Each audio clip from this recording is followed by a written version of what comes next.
stream here on lichess and Twitch. My name is International Master William Paschall. What's up, guys? Happy holidays, Merry Christmas.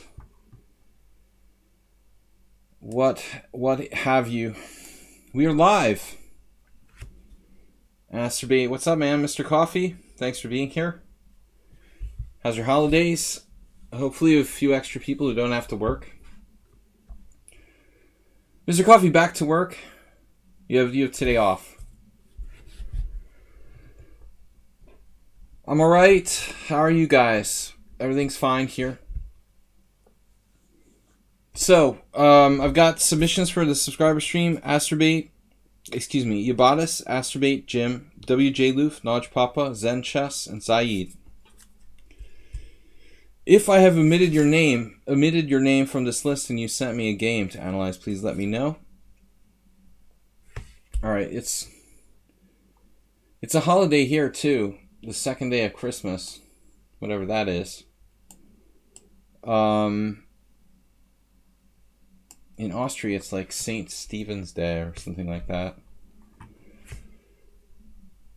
Really hurt my fingernail.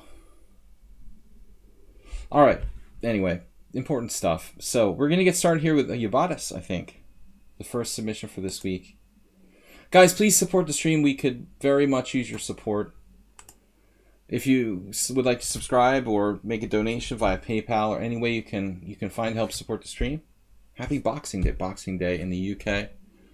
Never celebrated Boxing Day myself. I think it has something to do with boxes, Mr. Coffee, but I'm not really sure. The history of Boxing Day. I know I do have, like, British relatives somewhere 500 years ago. Or 400 years ago, what have you. Alright, anyway. So, yeah, I said we're getting started with Yabatis' game. Yabatis, the first game. Season's Greetings? It's not it.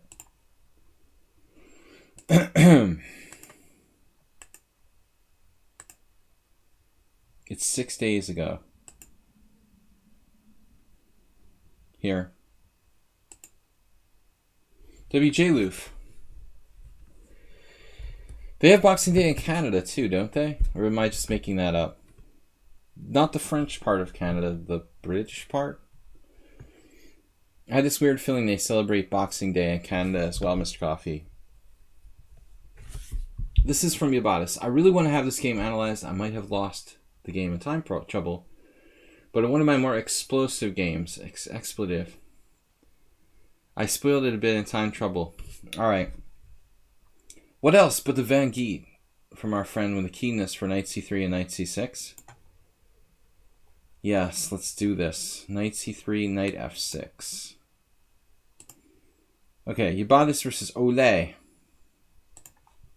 Ole! Happy holidays, everybody. William Paschall here. We're streaming on lichess and Twitch with Ponda and Micro Ponda.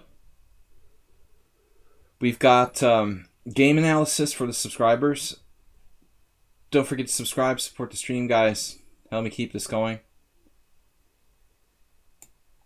You have to be a subscriber. Just so everybody's aware, you have to be a subscriber to submit games for analysis. Not just doing it for all the viewers. Okay, so Yabatis, Astrobate, Jim, WJ Loof, Nodge Papa, Zen Chess. Those are the subscribers so far that have submitted games for analysis.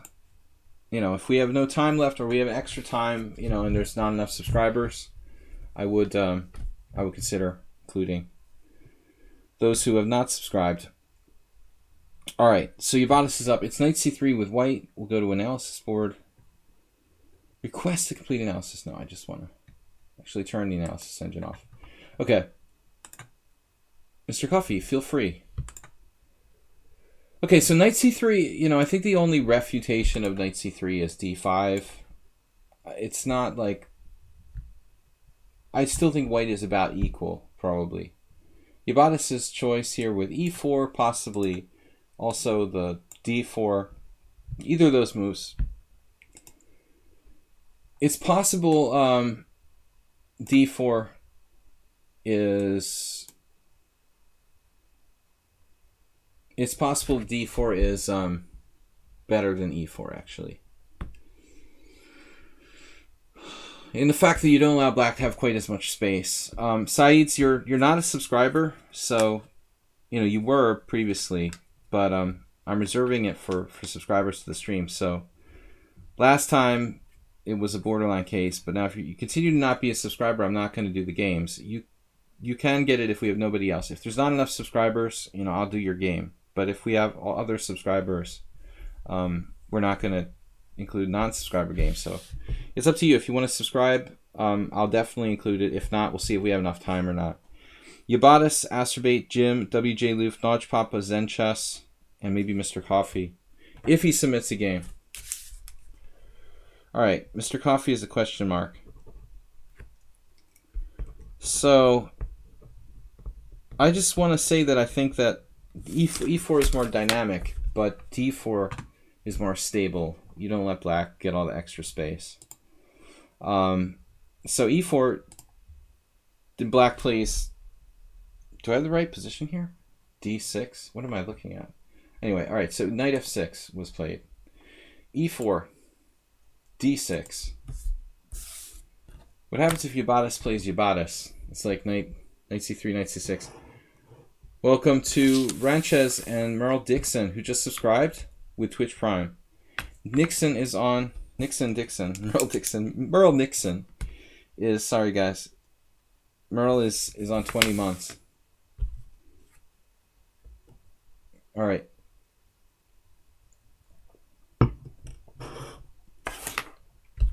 Well, if we have time, we'll get to the game, Saeed, if we can. All right. Merle Dixon is now on 20 months. Thank you, sir, for joining us. Ranchez, welcome. So e4, d6, knight f3. He's confounded Yabatis here by not letting him play. You got a Rudolph. That's awesome. g6, bishop c4. Closed Sicilian. Except it's not a Sicilian. So you got to have something to play if you're playing this Dunst opening against a hypermodern system. I would probably just transpose to something quote-unquote normal for white, but this is reasonable. I mean, you can do it against the Sicilian. I've faced this myself as black and not been really... It's not easy to think of anything better than, let's say, c5, transposing. Black can wait a minute with bishop g7. I would expect, like, castle, castle. Then white has to decide whether to play d4 or d3. White played here e5.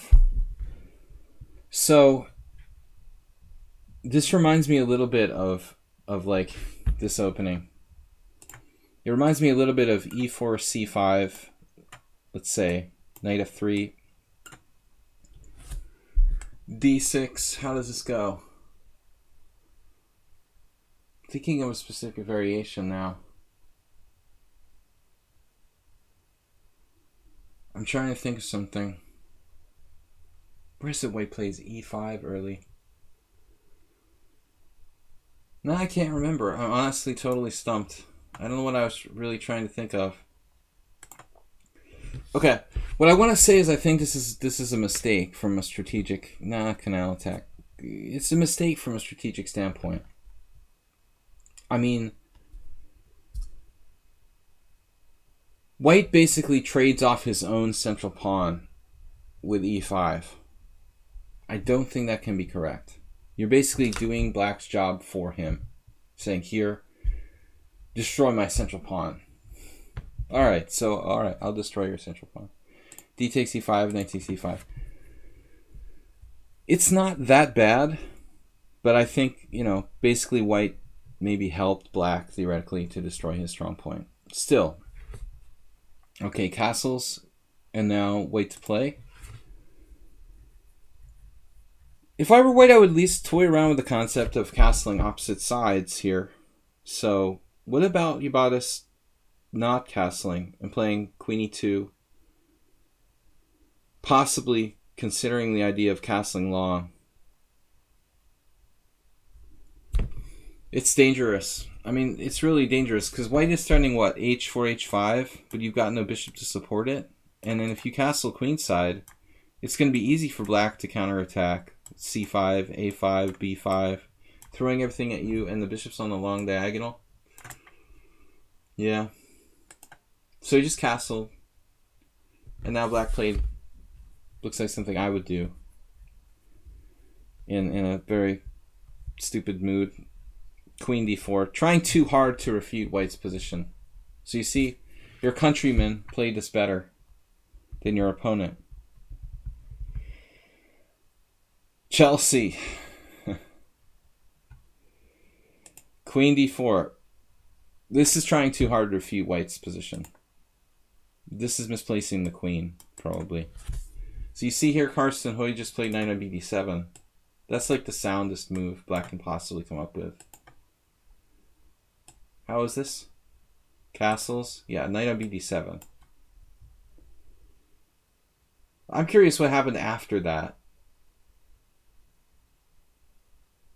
Mr. Coffee gifted a tier 1 sub to Saeed. Wow. Well, that's lucky. Mr. Coffee, thank you. Wow. Gifting his sub to Saeed. Damn, dude. And we've got Mr. Coffee. Thank you, Mr. Coffee. So that adds Zaid and Mr. Coffee to the list, which is 1, 2, 3, 4, 5, 6, 7, 8. Now we're almost full. Mr. Coffee, wow, man. Very generous. Thank you, sir, for the holiday spirit. So we got a new subscriber and 2 more additions to the subscriber list. Mr. Coffee and Saeed. Anyway, I don't know what white should play here. This is what I'm trying to think. I think white already lost his advantage when he played e5. But what should you do? Just take on d7? I mean, it's hard to recommend a move better than just taking on d7. Ubatis here played queen e2.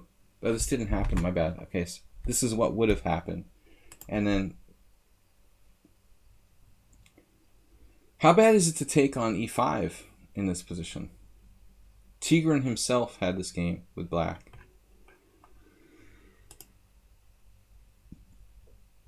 Yeah, oddly, no one even attempted to play knight takes e5. Apparently, white has a slight edge. Interesting. Well, that answers the question. After knight d7, you have to play d4. You transpose to a bunch of games where black plays c5 now. Bruno Parma against your friend. Very good game there. The legendary Slovenian grandmaster from Ljubljana. Parma versus Mestrovic, like the expert of the Dunst and Nimzovich defenses. Epic matchup. 1978. Nobody played rook e1. Of course, this is a very rare position. Let me see if this is even the best move. I never even heard of Kovac Laszlo. That's how old, young I am. Rook e1.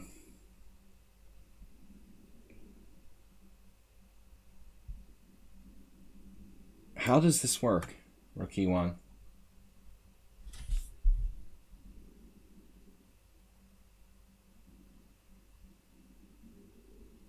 Well, this is a wild variation, so cd4.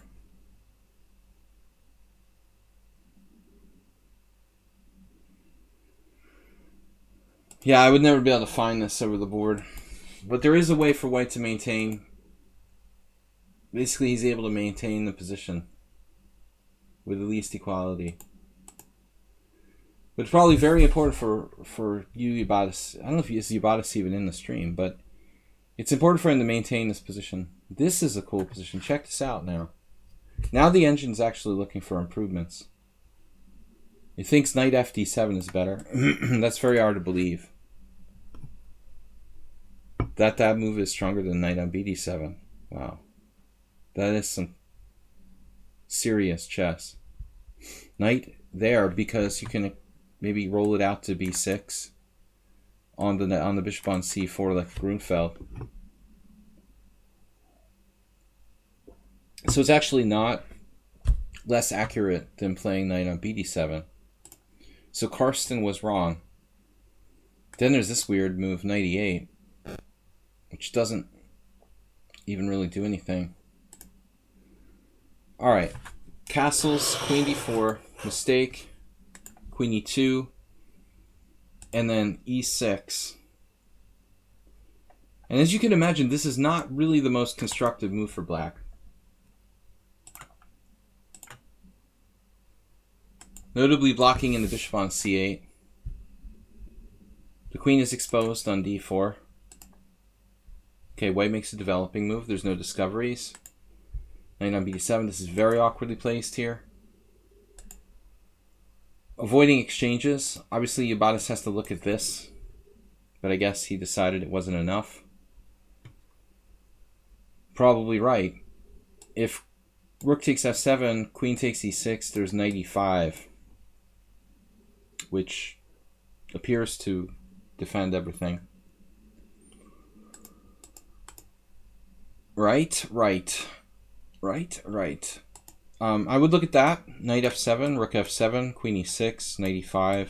Yeah, I don't see a very good square for the white queen at the moment. I don't know about you guys.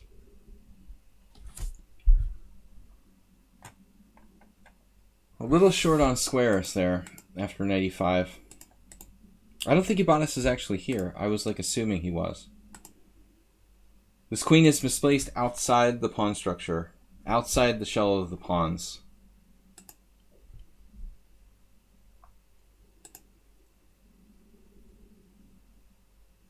Still not so easy. Santa coffee. Coffee Santa. So the queen is strangely placed here, and now Yabata strikes on the other side of the board. The weak point on c7. Absolutely, why not? I was expecting like queen c5.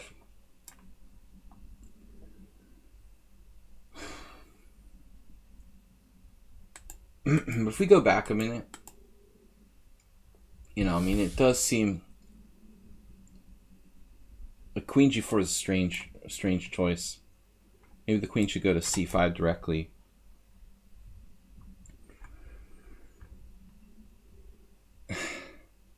Well, according to the far right, it's definitely not Soros George.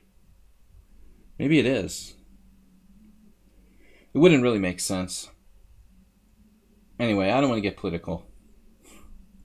Not today. It's Giuliani is Santa and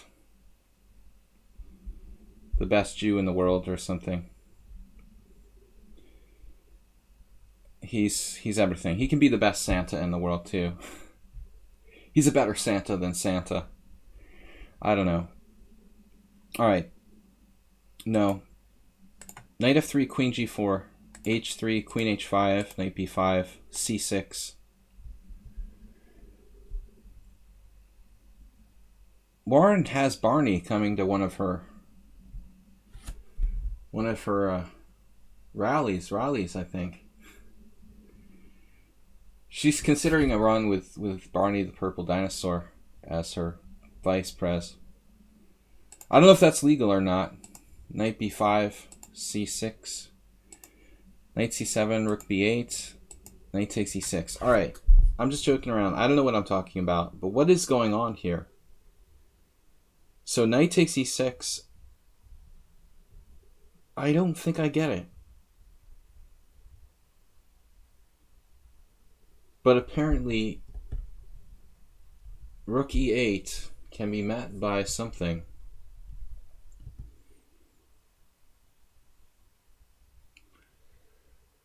How old is Barney? Is Barney old enough? Yeah, I guess so. That's a stupid question. F takes e6, queen takes e6 check, king h8, knight g5. All right, first question. What about this? Do we have knight takes g7? Yeah. This looks like pretty watertight. Knight g7. Alright, anyway. So he has to do something. Take, knight g5. Threatening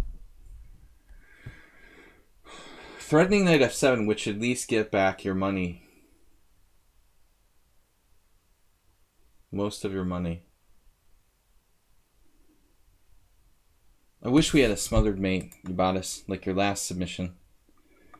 Sadly, there's no smothered mate threats because of like knight takes g8, leaving the rook on f8. Knight c5. Yeah. Yeah, this is kind of an odd choice. This is hanging and this is hanging. So I would think we could just simply play queen d6. Instead, we have queen e7.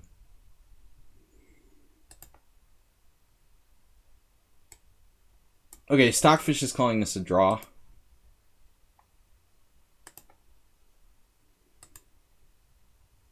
Now there's an interesting idea of rook b7.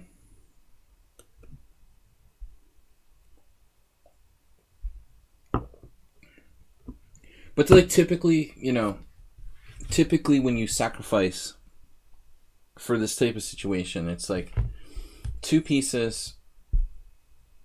It would normally be like a piece for, or two pieces for a rook and pawn. But that didn't happen. Ubatis actually sacrificed a full piece here for two pawns. It's actually not enough material. He's got to win back the exchange to get to that classic, like, the exchange for two pawns type of imbalance. Basically, he's got to win back the exchange with knight f7 check. But he's been waiting on it, and now it's just kind of like random move. What feels like a random move. Rook b7, that was black's idea. Queen d6. Rook d7. Queen c6. Another developing move. And the queen's almost trapped. And then back, and so black has a draw, if he wants one, with bishop b7, but he goes for more.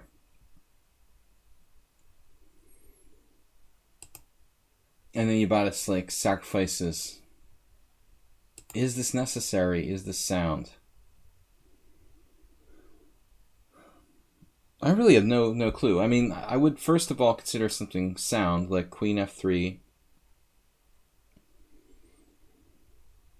Bishop takes c4, b takes c. I guess bishop d5, queen h5, knight h5, pawn takes pawn. And my rook, how long has my rook been hanging here? Whoa, that's not good. That's bad. When we exchange queens, it suddenly opens up an attack on a1. Or b, yeah, a1. So Mr. Ubatis, I have some doubts about this. So he has, what? Something here? What? Yeah. No, I mean, we just have to play knight f7 check, man. You have to play knight f7 check. Is your queen trapped? Oh my god. Not always. Probably Ubatis looked at this and panicked because of rook f7, queen f7, rook b7. That would be my guess. You know, this is very natural. You look at this, you're like, oh my god, my queen's trapped. But you don't have to do it that way. You can take with the bishop, with bishop takes. And now the queen has the d8 square. This is just a hunch, but I think that white is okay here. I'm not crazy about it, but we have just enough. That's my evaluation. Just enough. Yeah, the computer actually wants to take on h3. So you're not really better, but you have enough for the sacrificed piece. It looked like with b4 you went too far, trying to be fancy. Okay, so this is actually a blunder, according to the engine. But couldn't you do knight f7 directly? You just have to accept that it's a draw, I guess. That's the problem. That's the fair result for this. Ubatis couldn't accept a draw, so he went too far. And he played queen e7. And black missed h6, breaking the attack up. And now, white's lost. Okay, you're just down 2 pawns for a piece. Last chance to get out of there with queen h2. Now the queen is trapped. It's pretty nice by black, actually. We looked at queen f3, the only reasonable move. But black has too much. That's the line we looked at. Queen f3, blah, blah, blah. Bishop takes, c4, pawn takes c5, etc. It's funny the computer likes this sacrifice better. Undeveloping black's pieces for him. Queen c8, bishop c8, b takes c. With the remaining threat of knight f7 check. That might be a slightly better try. Alright. Guys, subscribe to stream. Please support the stream.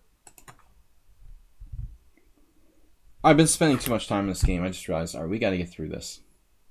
I have a tendency to not really find the tempo when we start like our first games. So it's not enough. He sacked a queen, but it might become enough. Wow. That's a problem. Black's down to like 1 minute, white has 47 seconds. Now suddenly black's losing. It looks like too much. A rook and a bishop and a mess of pawns. Black is worse. Yeah, it looks like you should just play rook AE1 here. With total domination. World domination. This is probably okay. He does have a check. Yeah. So, why not just a controlled move here? Rook e1, queen g5, d4.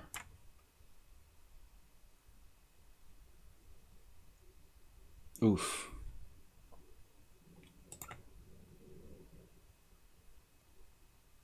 Yeah, this just kills. Okay, he's got queen g3.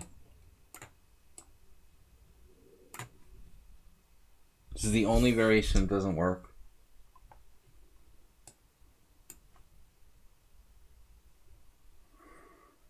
Phew, man, that hurts. There's a mate on h2.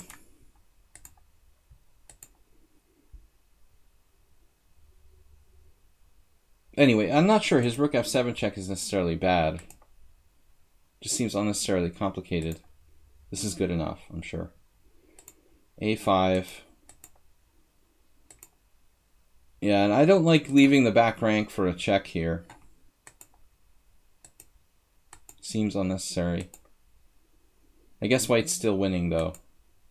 This a-pawn complicates things. Now rook f5. Yeah, this is like the fatal time pressure blunder. Never ever get out of the boat. So rook f5, I would imagine, has a very serious threat of rook e5, rook e5, rook f5 again. And you're winning. Yeah, it does work.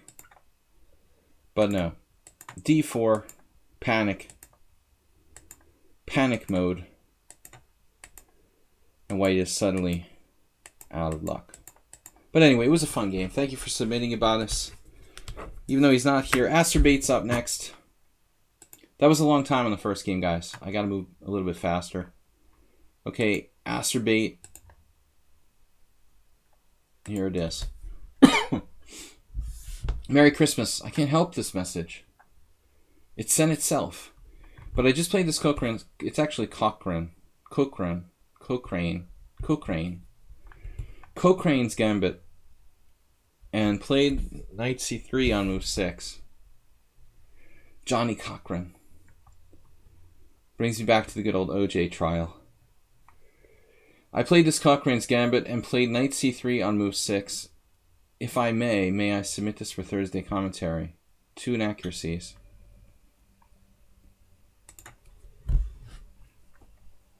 I missed the OJ trial. What is that, like 23 years ago? 1996? 1996, wasn't it? 95? 24 years ago? Maybe it was 96. Mr. Coffee's saying 94. Maybe it started in 94. And I can't remember.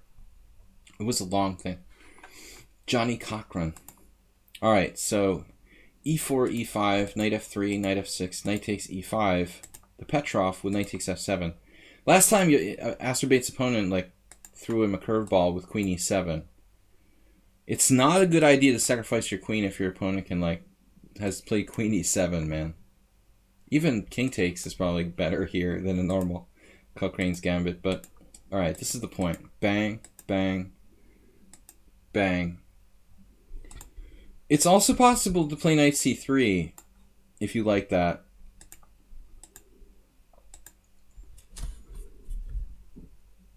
So your opponent doesn't really know the theory, because this is the classical move. c5 is the move seemingly best. I'm not sure if I've ever analyzed this with a computer or not.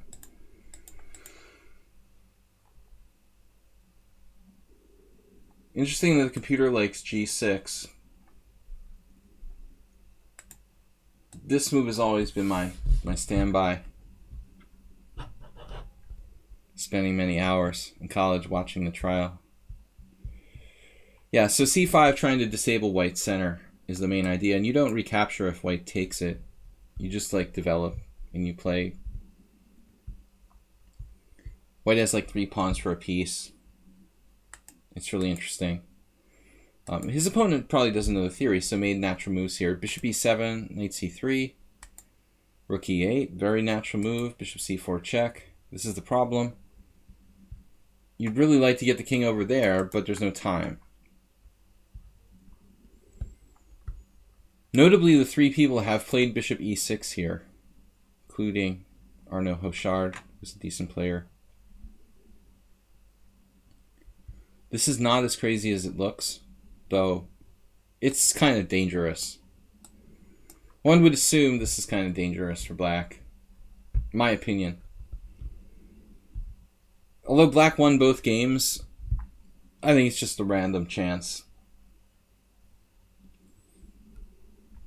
I mean, 2 pawns and that kind of inconvenience of having your king on e6 like a fried liver, I would think 39. Now slowly we're the same age, Mr. Coffee. It's amazing how that works. Yeah, so bishop e6 looks interesting. The dude makes the move bishop e6. I was expecting him to play king f8. Most people would play king f8. It actually looks safer than bishop e6, but black has a worse score with that move. A very old Daniel Stellwagen game. This is interesting what Asterbate did. I mean, to not trade pieces and play for an e5. He plays for an e5 sealer sweeper is the word that I'm looking for. Not an easy word to find if you're not used to saying it. The sealer sweeper.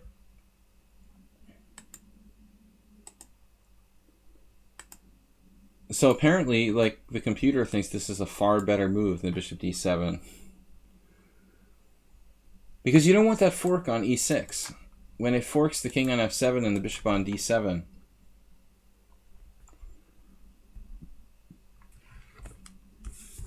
Yeah, his notes, I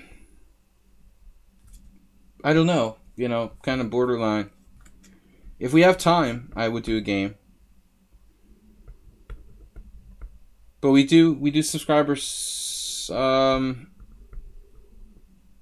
if there's no subscribers left, I would do it. If there was extra time. All right. Bishop d7. Yeah, this is a cool idea. So it's hard to find bishop c8 for black, you know, unless you see that coming. This obviously looks bad too. This bishop has nowhere to go. You could play to directly attack him right away. Though, like the computer points out, black could sacrifice a piece back. This looks kind of fun, actually. Totally unclear position. Alexei Shirov type situation here. But that's an important skill, I think, you know. Giving back material in the spirit of holiday giving, Mr. Coffee. We should give back to our friends. White wouldn't be necessarily forced to play g4 though, just castle, like Ekstrom played. Just castle, yeah. This is interesting. Kind of a variation on Asturbate's game. Very strong compensation. I gotta challenge somebody, Dennis, but I'm not playing anybody now. Just analyzing games. So this is cool, Asturbate, man. He gets the piece back now. No, so he sacked the piece for 2 pawns. He basically wins it back for the same amount of material. And he plays an endgame. The new Asturbate, grinder of the endgame. I can't believe what we're seeing here. It's a metamorphosis of a tactical maniac playing in the endgame. I'm not certain that you should take with a knight. The knight doesn't look that bad on c3, kind of keeping his pawn at bay. It's a tough call. King takes. I'm going to turn off the engine here.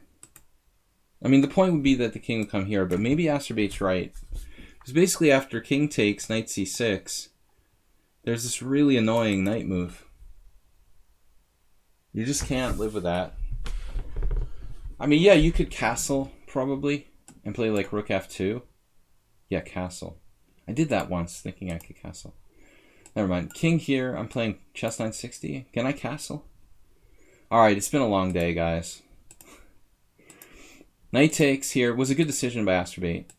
If this guy can trade off his pawn, though, he's probably okay. Not that easy to do. You also might be able to blockade it if he tries that. You might be able to just pin him. You know, you gotta think, why am I getting all these challenges? What's going on? There's like 3 challenges in a row. It's really odd. There's like someone's trolling me with challenges. I mean, I'd like the king on e2 here, Asturbate. If you can get it, but it looks like it may be too much of a fantasy.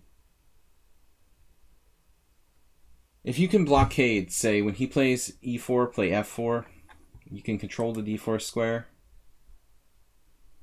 It's a tough call, man.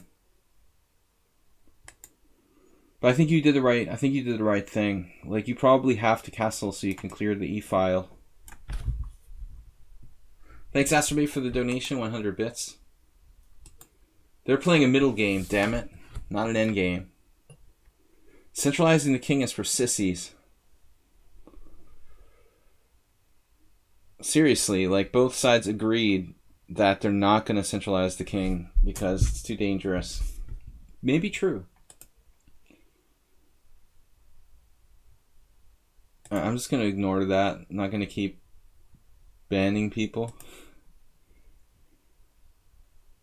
Now, if e4, I think we should probably just develop our pieces, honestly. Like, if this guy goes e4, just bishop b2. So, we'll try to win in terms of development along the f-file.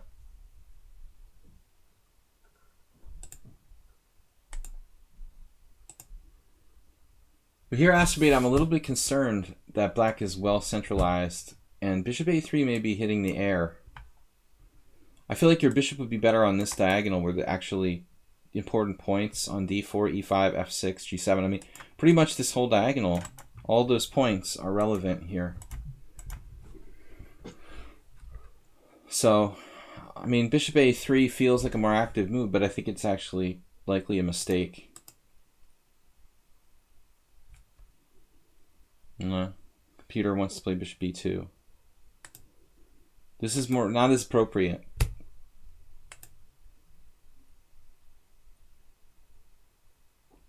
Black wants to liquidate his one weakness. Yeah, the problem is if you play f4 now, trying to win by pawn structure, I still feel like it would have been better to... I mean, if you study Nimzovich, you know, I think this move f4 is something you should consider. It's a very risky move in terms of giving him, you know, a pass pawn theoretically, but it's ideally blockaded with a knight. You have your own chance of creating a pass pawn on the king side. So, number one move, according to Stockfish, don't fear the pass pawn.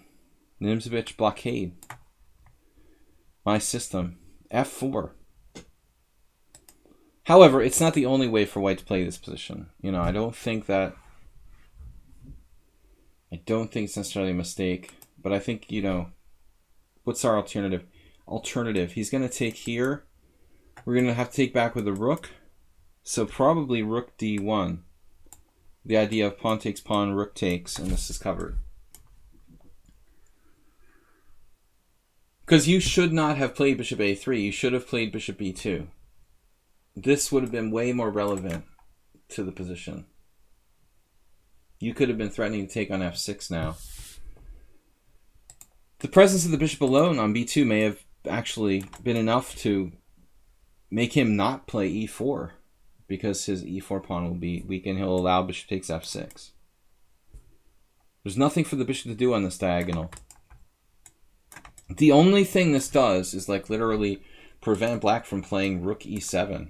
You know, it's almost no purpose behind bishop a3. It just looks active. And then it's just total fishing mode. The master of the hollow threat. You're all bluff, Asterbate. All bluff and no bite. Mr. Coffee on the spot. Good job, man.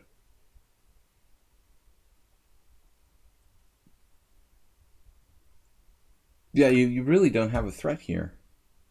You're threatening to bring your bishop back to the correct diagonal. Brutal. Black goes too far. This is losing touch with... Okay, it wasn't easy to find maybe a good move for black. I guess centralizing would be a sensible move for black here. I mean, honestly, taking sort of develops a piece for him. You know? So I think that black should probably just play like rook d8. So, black overextended.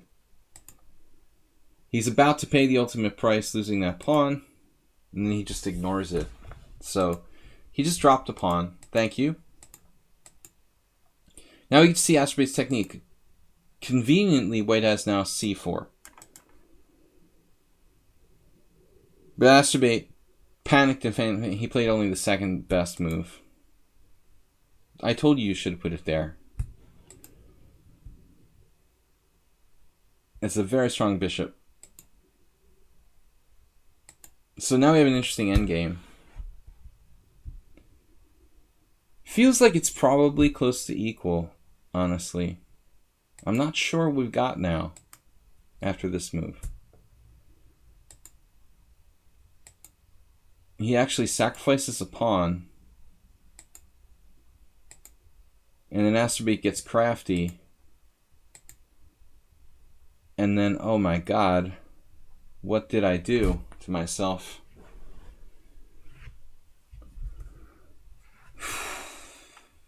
Crafty tricks. So apparently king h5 is better. The point is knight... What is the point? If king h5, king h3, what is the point? Somebody tell me the point. Because I don't quite see it. What is the defense here again? For black.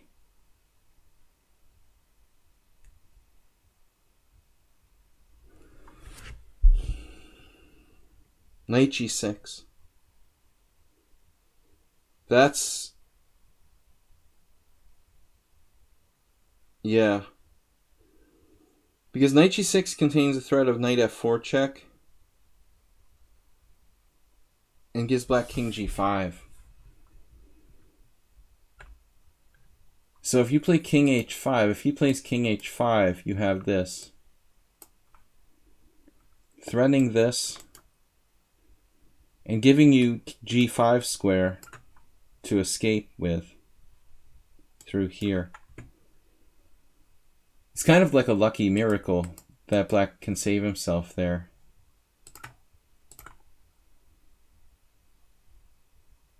King h3. Oh, his knight's hanging. The knight's under attack. I want to see if my variation would have worked. My variation's good enough for a draw. I'm sorry, guys. I just spaced the knight is attacked. Okay. So he has a draw. Asterbate has a draw to save the game after this. Actually, you have knight e8 or knight e4. There's still chances to win. Okay, never mind. You have a good position. But there's no mate. You have to just like win a pawn back. Complicated endgame. Black play king h6. This loses. Check here, here. It's a mating net. Totally over. Oof. And that's the meanest move of all. Threatening mate with an unstoppable mate with knight f5. Now black has to play like rook c5. He just ignored it. But it's a beautiful finish, man. Yeah, I didn't see the knight was hanging on d6. So that was crazy. It's been a long day. Alright. We're through 2 games. Jim is up next. Is Jim in the house? Maybe we'll hold off. I'm not sure if Jim will even make it. He donated 500 bits to the stream this week. He was actually here on... When was it?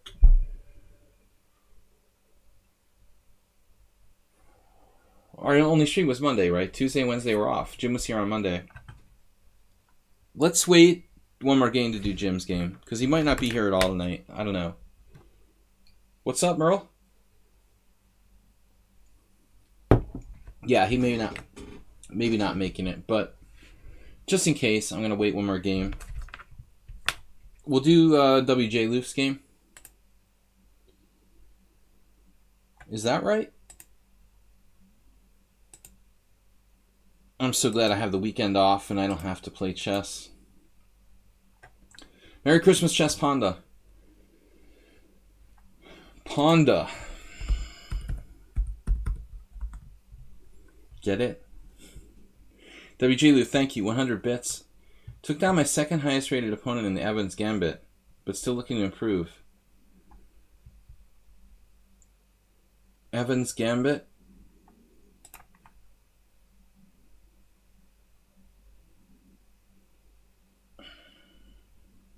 Asterbate, pay attention. E4, E5, knight F3, knight C6, bishop C4, bishop C5, B4. Yeah, I had an Evans Gambit against Morales 2 weeks ago. I was surprised. I don't play this for black very often, but I was surprised I hadn't faced it more. Okay, usually I wouldn't allow the Evans Gambit. I'm afraid of the Evans Gambit, frankly, because I don't know the theory very well. And whenever I did play E4, E5, knight F3, knight C6, I would typically play like knight F6, not bishop C5. For me, it's kind of a new thing. I'm not a classical openings with black kind of player, but I like to experiment with it. Anyways, WJ Lewis' opponent is rated what? 1594. Okay, so he plays bishop c5, which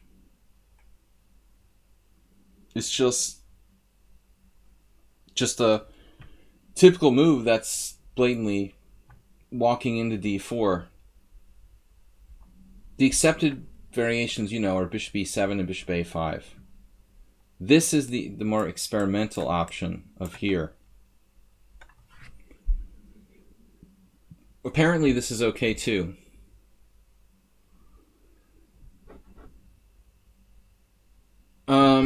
Yeah, we're pretty full. It looks like we're probably not going to make their Arsenal fan.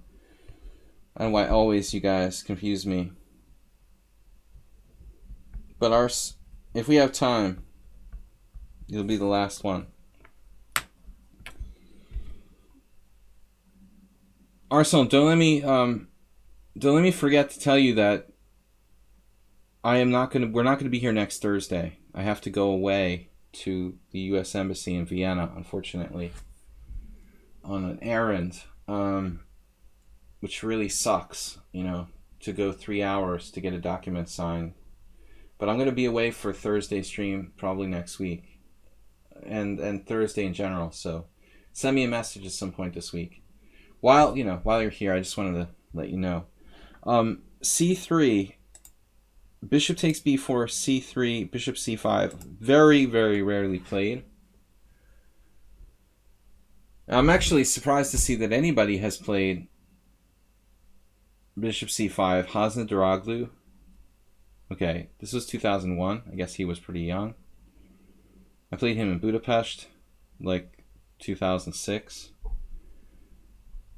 Campora, a young Campora, played it in 1979. That's it. Davor Rogic played bishop c5. Okay, he's like Croatian GM. 2008. It looks like this isn't as bad as we thought. You would think bishop c5 just like loses by force or something. Let's see what the computer comes up with here. Black's score isn't as bad as you would think. Clash Kid, oddly I was thinking about you today. I don't know why. Oh, I know why. I just mentioned I was going to the U.S. Embassy in Vienna next Thursday. And when I thought about going to Austria, I thought about you. And that you've been around the stream lately. That's like a really strange coincidence that you showed up. Because I literally hadn't thought about you for a couple of weeks. You haven't been on the stream. It just popped in my head today. Because I have to take the train to Vienna next week. Clash Kid, I haven't seen him in the stream lately. Alright, life is busy. But bishop c5. I thought this is just like a blatant. Yeah, I ate too much. I understand. I can understand that, man. Bishop c5, d4. E takes d4. Now, Astrobate's a big fan of queen b3. But obviously that's, always more appealing if there's a bishop on a5, negating the threat of knight a5. I just want to turn off the engine here and think for myself a little bit. For ourselves. Yeah, Arsenal, your suggestion of castles, barring even if we turn the opening book off or just don't look at it, that's the... Okay, I'm going to go out on a limb here and I'm going to say I think that both c takes d and castles are probably good, but one just establishes like a really monster center, in exchange for what? A pawn. The other one just tries to outstrip black classically, like Morphy style in development. If d takes c, yeah, you're just ripping black apart in development. No, you have a forced win, don't you? DC bishop takes f7. It's not a forced win. DC bishop f7 after castles looks like a raving attack. Raving attack. Raging attack or raving. I'm just going to guess castles, d takes c, bishop takes f7. I always feel like black's getting off easy here with this. Seems like it could be far worse. Black's fate could be far worse. than this. Some guy actually played this. But now white is no longer down a pawn. This is somewhat unsound style. Danish gambit. It's like a really good Danish gambit. Opposite color bishops. Diagonal. The diagonal of death. White has a lead in development, save for king. If he takes on c3 after castles, yeah, that's what we're looking at. Yeah, that's true, Arsenal. You might have the a3. You might go for that diagonal. It's hard to decide which one is better. Morphy. Yeah, this is very strong.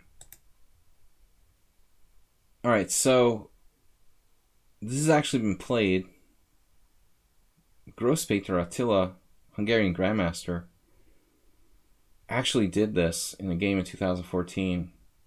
It's probably like Hungarian Team Championship. Maybe not, though. It feels like it must be an open. I mean, that's kind of weird to say Grosspeter, who's pretty well prepared theoretically, play such a line on purpose. I mean, this just seems good for white. The computer is still maintaining equal. We must be sort of skeptical of the engine.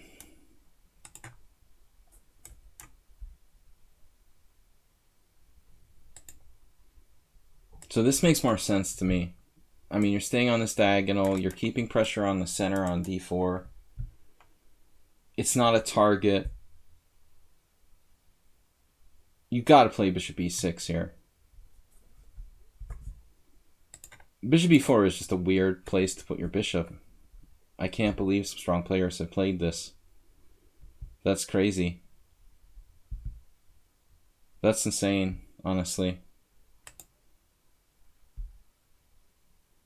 There is the dynamic alternative, king f1.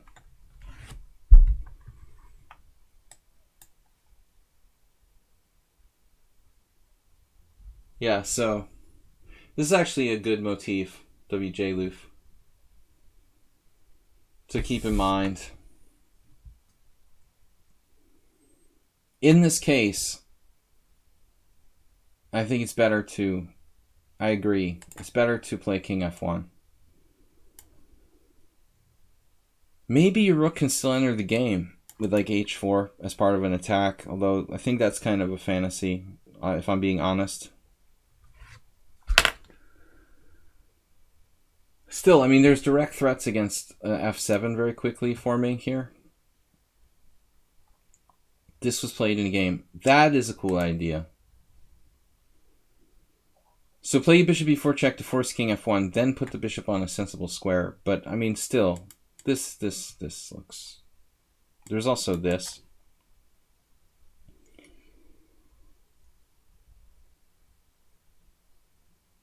If d5... I mean, honestly, this looks really, really dangerous for black. I can't believe this isn't winning for white. This guy in 1991 played bishop to d2. I mean, get out of here. What kind of move is that? Seriously. It's ridiculous. He's playing bishop d2. You can play queen b3. Queen b3 runs into knight a5. d5. d5, knight a5. Would Morphy play bishop d2? Apparently queen b3 is sound. Okay, so queen b3, knight a5, bishop takes f7, check, king f8, and then attack the knight. Queen c3, king f7. This looks like a typical variation. Material is equal.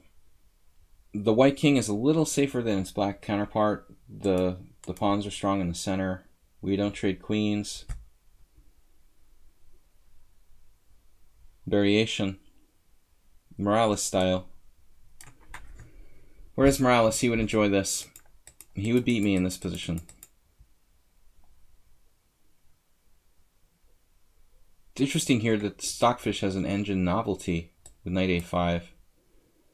Who knows if that would hold up to persistent analysis, though. It looks pretty dubious. This piece is on the side of the board. So this is just a dangerous line. What did you play? You actually played bishop d2 immediately. Okay, no, this is a normal move. Okay, theoretical novelty, but a reasonable move. No, I don't think this is a bad move by WJ Loof. Black needs to exchange and play like, what's he going to do? How does he get out of this? He can wait and not exchange right away? What does black play now?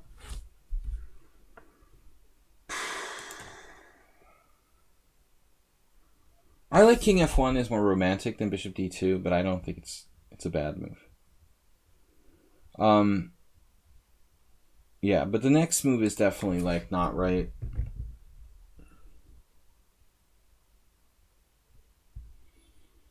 I think exchanging pieces is in black's favor, and he's threatening d5.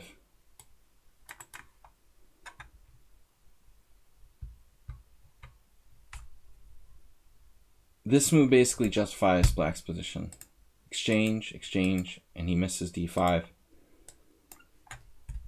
I think he ought to play that. Unless there's some sort of tactical refutation. Why doesn't black play this to stabilize the position? There's no problem with like queen e2 check or something.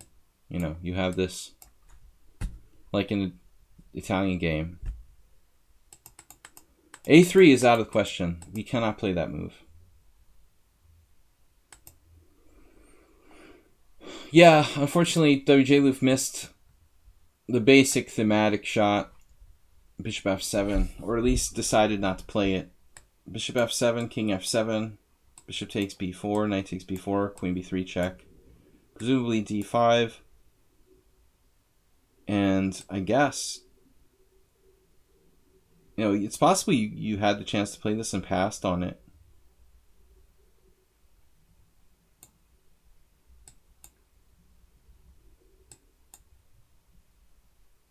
I'm really not sure what's going on here.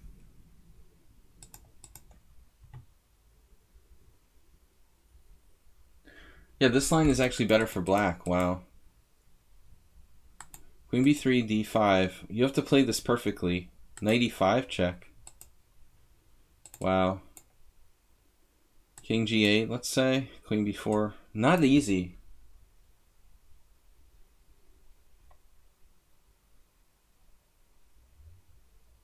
I mean, I would presume black take here. Then knight c3, threatening queen b3.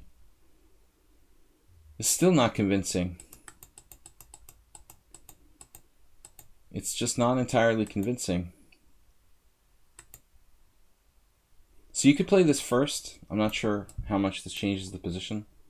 Like here, then d5.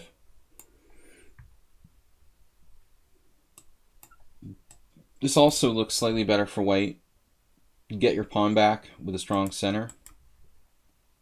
Although black's managed to trade a lot of pieces, which probably almost equalizes. I think the white's position is troublesome in respect to the fact that like Arsenal's there arguing that this, you know, but there's like three or four different alternatives for white in every position, you know, and none of them is that evidently better than the other. A3 is a clear mistake. Clear mistake. Castles. Black plays hesitantly here, but he's up a pawn, fine.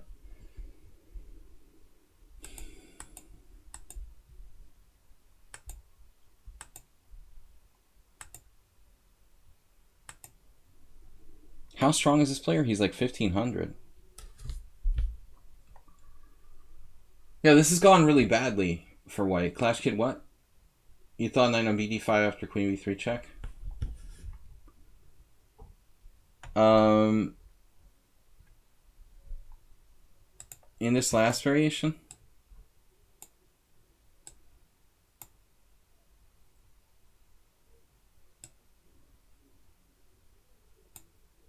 You mean like here?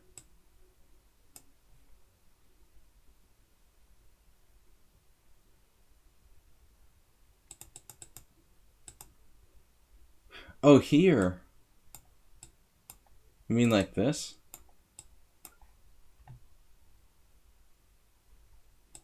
The idea to block it up with like d6?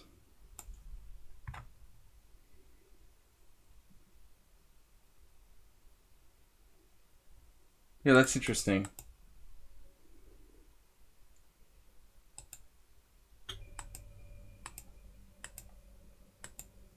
I mean, Black's out of his mind to even allow this possibility. I mean, he must exchange first. I'm not sure. Maybe we should take with the queen to reserve the knight c3. That would take away our whole queen b3 idea.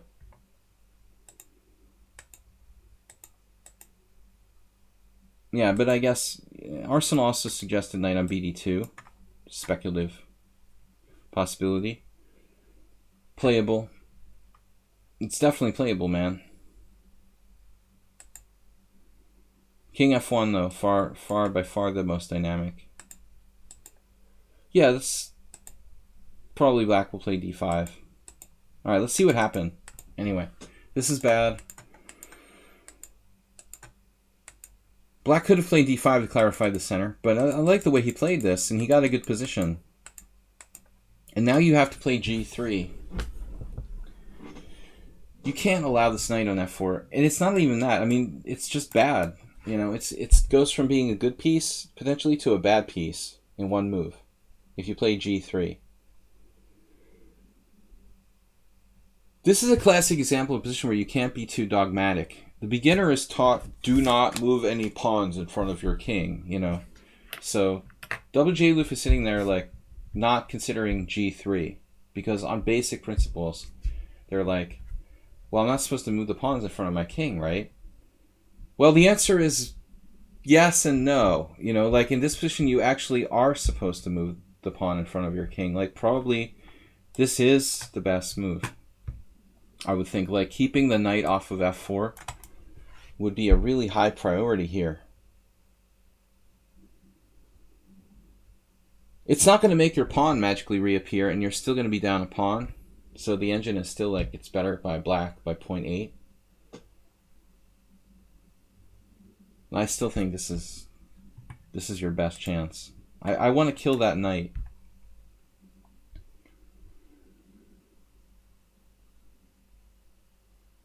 Sorry, Arsenal, what? Refute g3. Bishop takes what? Refuting what? There's nothing refuted.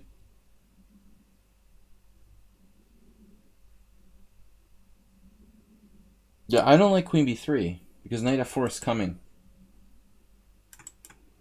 No, I don't like allowing knight f4. I don't think we should allow that piece to become a monster, you know? No, there's this check. It's check. I think g3 is mandatory. Well, you play queen b3, and then Black is being too materialistic, concerned about this pawn on b7, you know. We have much more important things to worry about. The knight must go to f4, and then Black has a very strong position. Forget about that pawn on b7. This was vital to play this. Now, after knight f4, White's in trouble, honestly. Your pawn down, and Black has some attacking chances to boot, so you made a major mistake here. This is an important instructive moment. g3 is the best try. Plus, if you could, you know, you can trade like white square bishops. If it's possible, trading the white square bishops really gets rid of what was a bad bishop for you, in a sense. I'm not saying this is going to be easy, but at least you have a chance here. Computer with a crazy suggestion of h4. It wouldn't even enter my mind. All right. But we didn't even enter into the question of why you played bishop e2 alone. You know, obviously you saw the handwriting on the wall there. But if you really want to get down to brass tacks, why don't you play like knight d2 first? Maybe the attack's too strong already, like knight f4, g3, queen g5. What would Morales do?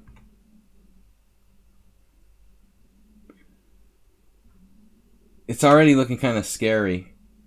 You know what? I mean, maybe that's sick, but maybe we should play g3 first. Maybe this is that's a kind of messed up position. Here, knight e5, pawn takes. And you play knight f3. Oh my god. Yeah, I didn't even like realize. No, knight f3 is like the worst move. Your knight is actually on a pretty good square because it's securing e4. This is a King's Indian type of pawn structure. So rook e1 looks like a good move. G3 looks like a reasonable move.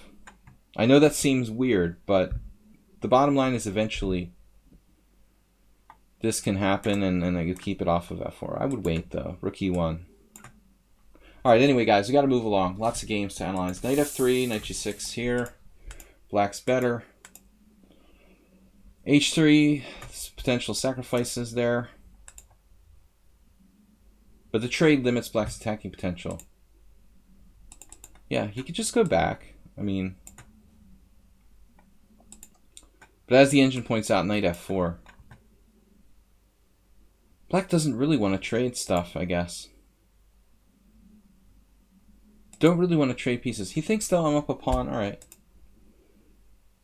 He's up a pawn. You got to give him that. But this is messed up on the queen side now. Good.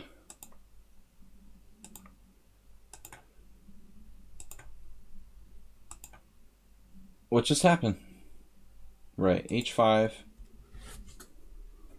Yeah, this looks like it leads to unnecessary complications. You know, even if you had to play bishop d1, it's probably not that bad.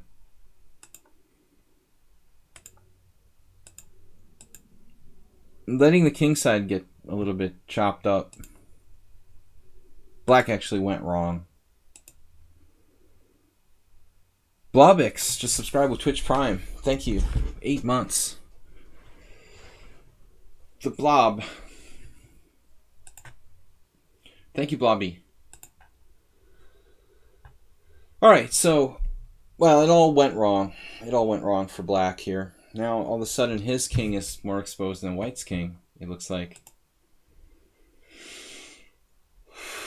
Now we've got it under control. There's rook c6, just the king's coming up, mating on the h-file. The whole thing just fell apart. Good try. You want to try to avoid exchange of queens here, obviously, if possible. I don't know if you can, though. Guess not.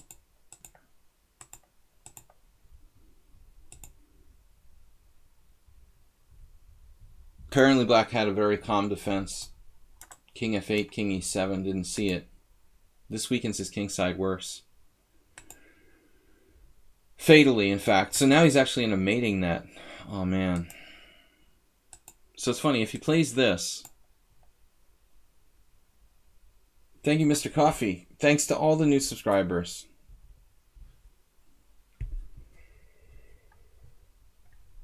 Mr. Coffee, thanks for the gift sub today as well. Amazingly, he's still alright. The white has a very pleasant endgame. Very pleasant. I'd take this any day. No losing chances.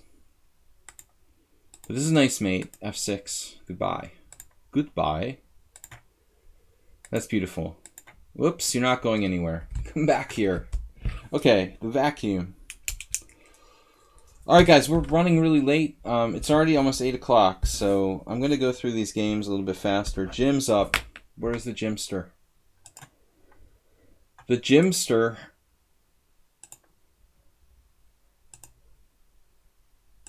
Recent simul game. More like a small puzzle and less like a real game. Perfect. Glad it occurred. Son of Kaisha. So this is... Oh, did it again. Oh my god. History. I'm so good with the mouse. WJ Loof. Yeah, keep it up.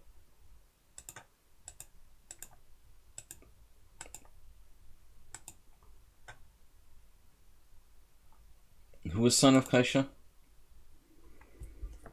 Creation.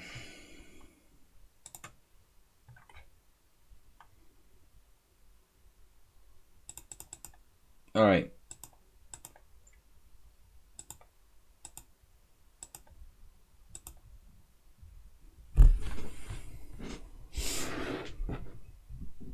Knight e4 is the best move. It's like a inferior Trompowsky, basically. I don't really like knight e4 against the regular Trompowsky, but I guess this is a souped up version where white doesn't have the available f3.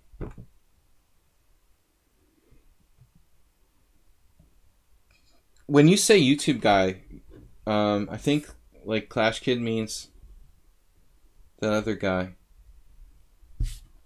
You know, but he's not 2100. Yeah, this is not Agad Mator. This is another guy. It's like a stronger player. I think Agad Mator is like lower rated, like 1900 or something. But I don't swear. I don't think he's quite as high rated as this guy. He is a CM. Oh, okay. I didn't think so. My bad. Is he Croatian? I didn't think he was a CM. Are you sure? That's weird. But anything Arsenal says, I believe. It's not like... There's no sense arguing with him. If Jonathan Spielman was the 4th best player in the world, I'll believe you, okay? Bishop f4, c5, c3, c takes d4. Okay, let's go back. It's silly to argue about irrelevant things anyway.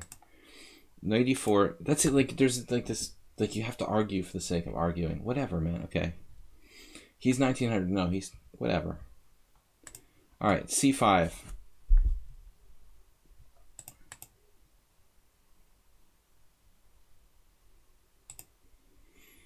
Yeah, this is a pretty good line. It's an improved Trompowsky where white doesn't have f3. Very important. This feels passive for white. It's always passive to play c3. Now you see,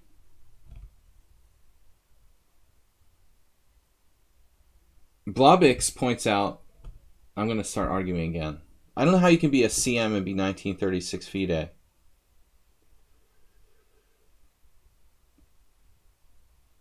I saw the same thing as Blobix. The guy was like 1900. I guess if you have enough subscribers, a national CM title. Arsenal, whatever, man. I'm not going to argue with you, buddy. I think if you get to 500,000 YouTube subscribers, you automatically get the CM title. If you get to 1 million, they give you IM or GM. So, Bishop f4, c5, c3, c takes d4. If you drink enough. Alright, if you donate enough to FIDE. So white just played a kind of... No, I mean 2100 FIDE, dude. This guy is like 2100 FIDE. That's pretty strong. I just want to make, you know, I want to make you aware of that. c5, c3, c takes d4. Arsenal would believe anything. He'd believe that I was a grandmaster if you told him. And then he'd be like arguing with all his friends that I'm a grandmaster. Arsenal, I'm a grandmaster. They just gave me the title. But don't tell anybody. Now, like, there's going to be like a bar fight somewhere in England this weekend. Queen a5 check. Uh-oh. What did I tell you guys? Okay, the first problem with Queen a5 check is what happens if knight c3? This is basically an exchange Slav, I just realized.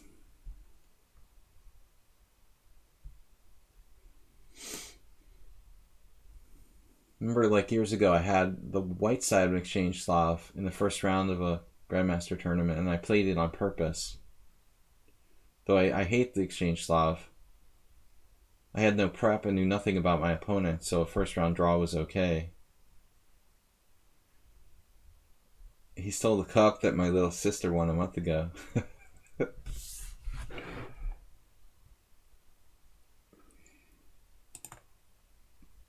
It doesn't matter anymore. Andreas Schenk. Alright, anyway, queen f5 is interesting. This is interesting, queen b6.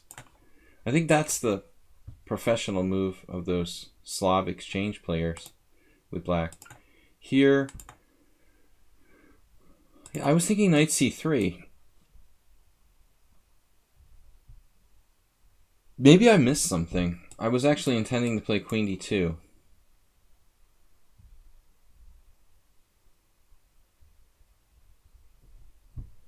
Damn, dude, this is like an Dorian trap.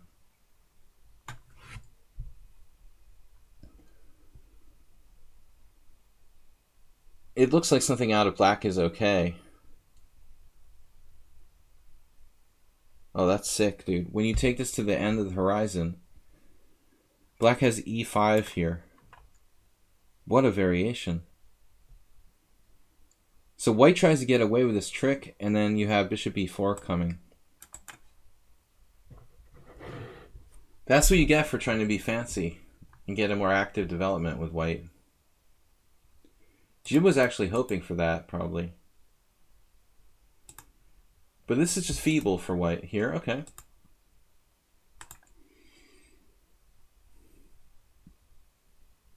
Yeah, he had it. He had him. I feel bishop g4 coming on. Oh, man.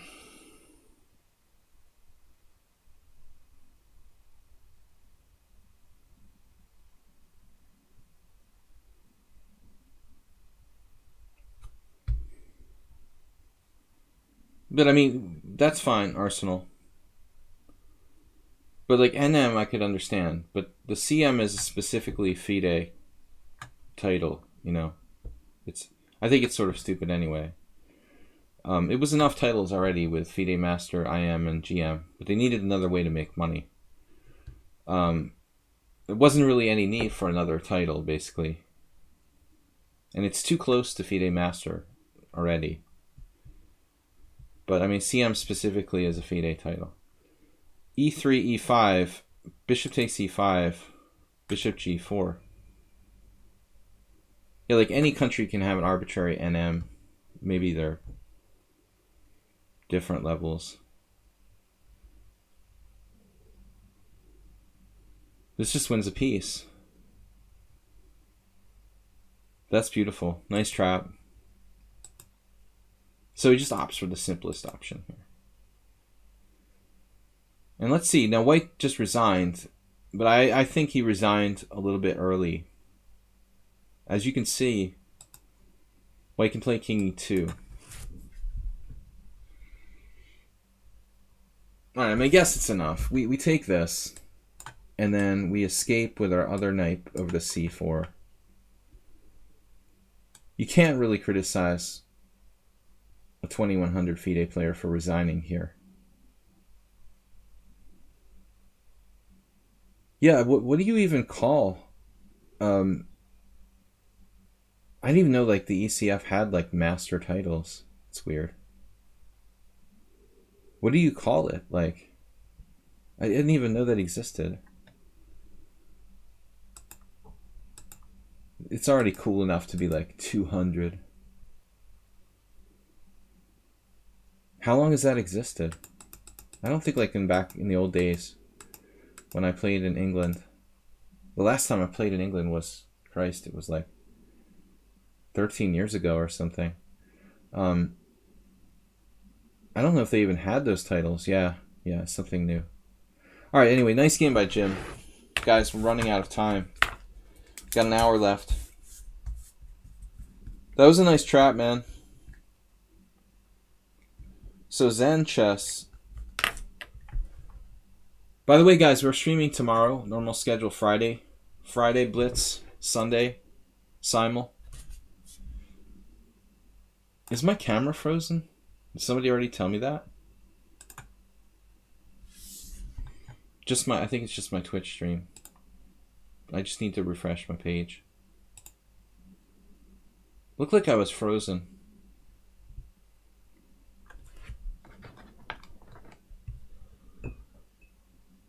Neophi is now filing. Neophyte.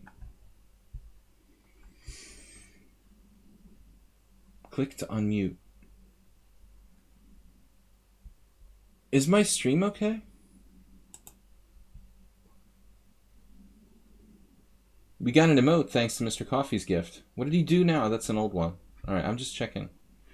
Mine's not coming through okay. It's weird. Wonder why my stream is not coming through. That's odd. Alright, Zen Chess is up next.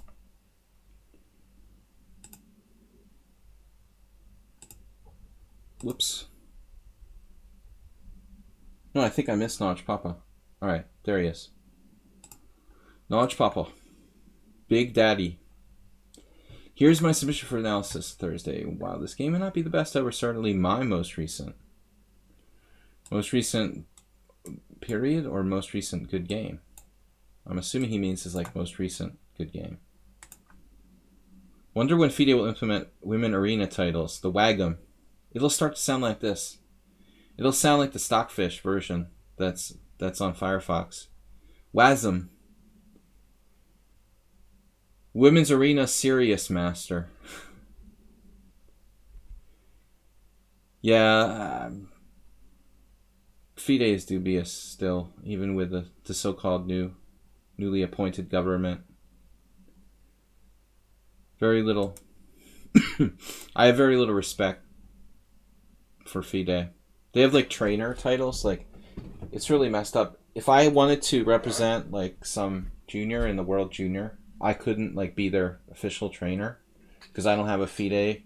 I didn't like attend my FIDE trainer titles to get my scammy FIDE trainer credentials. Like, I'm not gonna pay FIDE to go to some scam seminars. You know, I mean, it's ridiculous.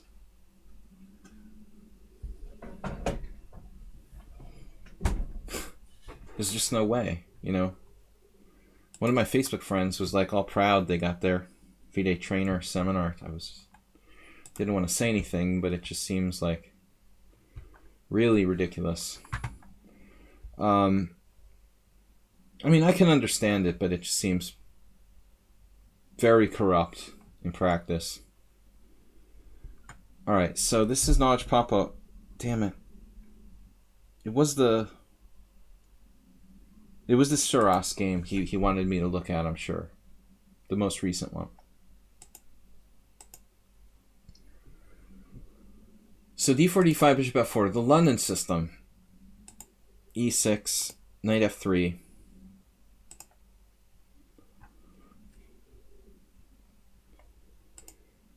Please no early c3.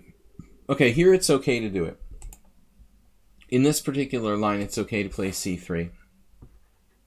What you do want to do is avoid playing c3 in positions where you're playing it like an automat, you know.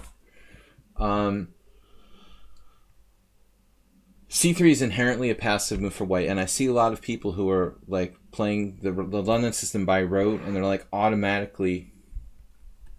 Yeah, it's funny, WJ Loof. That's from Simons and stuff, but if the subscribers submit it, I have to analyze it. There was a forum post I saw today about band openings or something.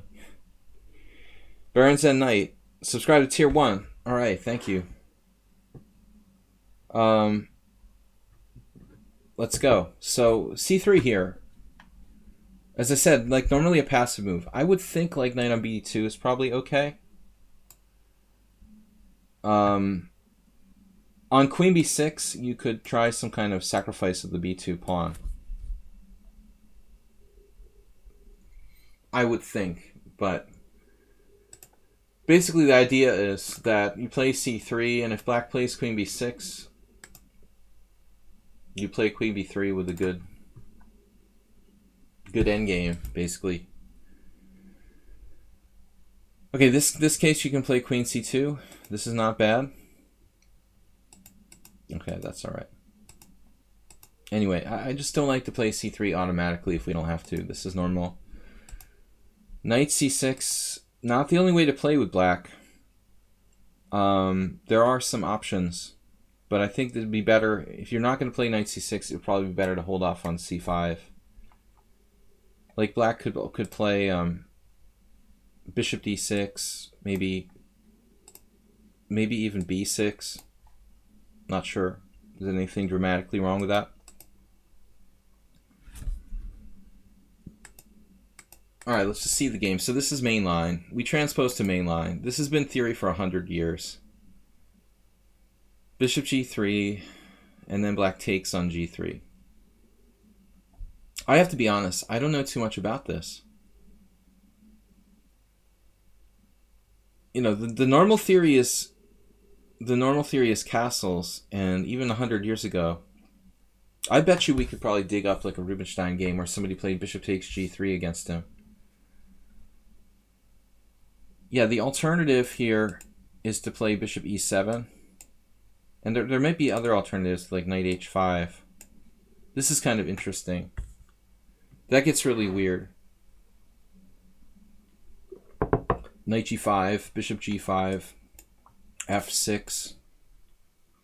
So has a bad score. But again, there's not too many games with that. This would be the idea to play b6. No, that doesn't make sense actually. No, I don't like bishop e7. You know what's not bad? Bishop d6 is good. But after bishop g3, you can castle and play b6. So this is like mainline castles, bishop d3, b6. Then queen e2 is the best. And then bishop e7, then rook d1, then rook e8, and it's just a weird line. I mean, Sedlak wrote a book on this opening. He's got this analyzed. I don't know where the latest word is on this. This Esipenko-Matlikov game was pretty good. The Kamsky-Gogunov game. But I really don't have a better suggestion for black. Okay, the Kosich variation is maybe the best. Where black plays... after bishop g3, black plays castles. And then after bishop d3, you play queen e7. And then on knight e5, you play knight d7. And then you don't take back the wrong way. You have to take with the queen here. We've been through this before. Like, this loses automatically. Bishop takes d7. You do know about this, right? Like, I've showed this before on the stream. But, like, strong players have fallen. 2 years ago in a tournament I played, an IM fell for this trap too. You know, so there's probably more games there, and even maybe that's already in the list, just not high enough rated to show up. But you know, this variation is actually very okay for black if you play. It's like almost a forced draw. Queen e7, knight e5, knight d7. Let's see, knight d7. White should probably play f4, actually. Kosich plays both sides. There's a really weird game here I was looking at. Queen h5? Is that possible? No. Bishop h7 check. Is that possible?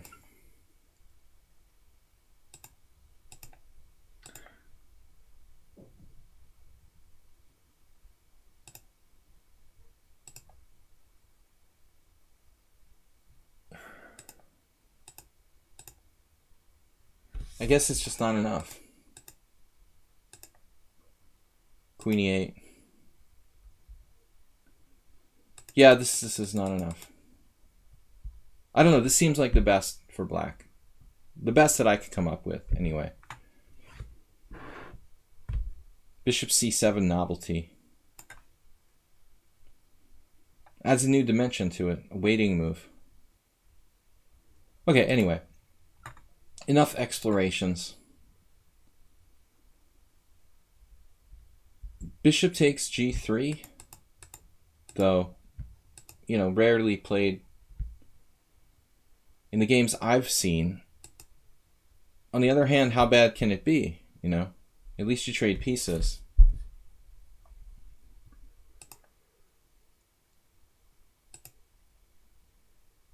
Yeah, so now Notch Papa's opponent just played a theoretical novelty, dropping his pawn on c5.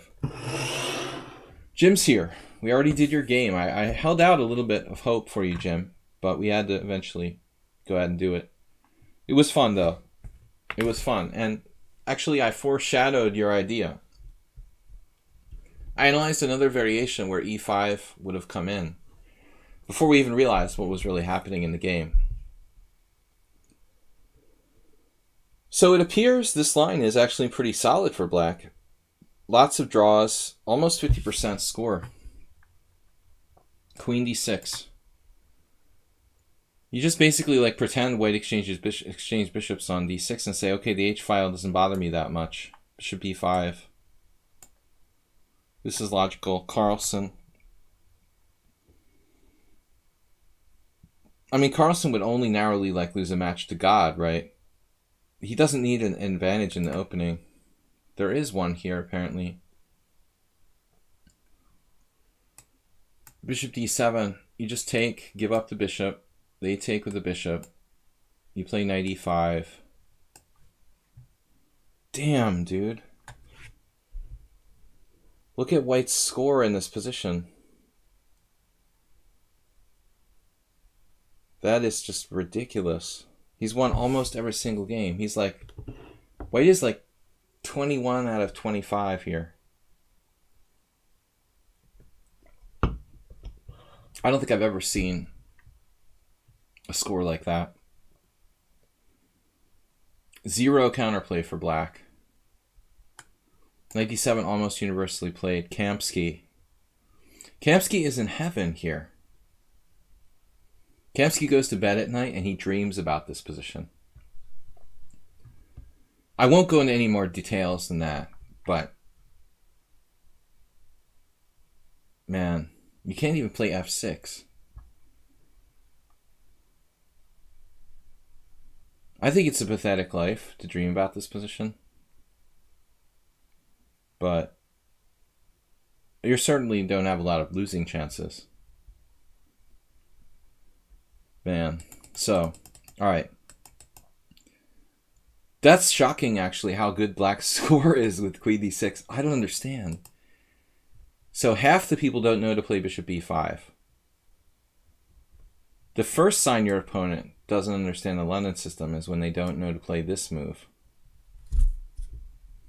That's interesting. So the entire point is that white misses the boat 50% of the time at this point.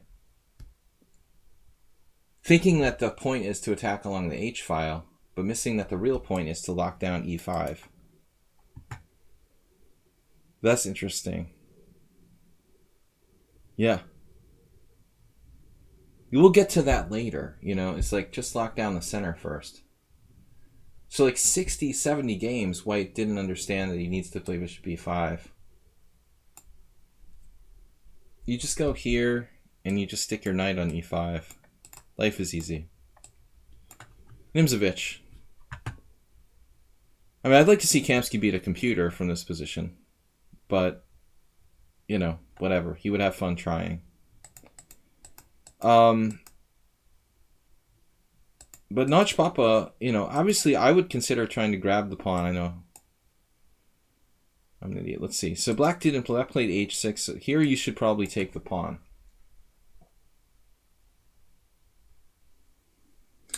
Oh yeah, Clash Kid. Oh yeah, I mean, exactly. Like, weak point, weak square, strong point, strong square. Yeah, in a way, the Sveshnikov is like an inverse of Nimzovichian control of e5 in the French. You could say is the same thing. Sure, Nimzovich's bishop b5 in French type positions can be compared to bishop g5 in the Sveshnikov. The basic pawn structure is just on the opposite color. Dark squares in the Sveshnikov, white squares in the French. It's basically a French, you know. You can call it a London system if you want to. But I don't understand why Notch Papa didn't take the pawn. He's He's too generous.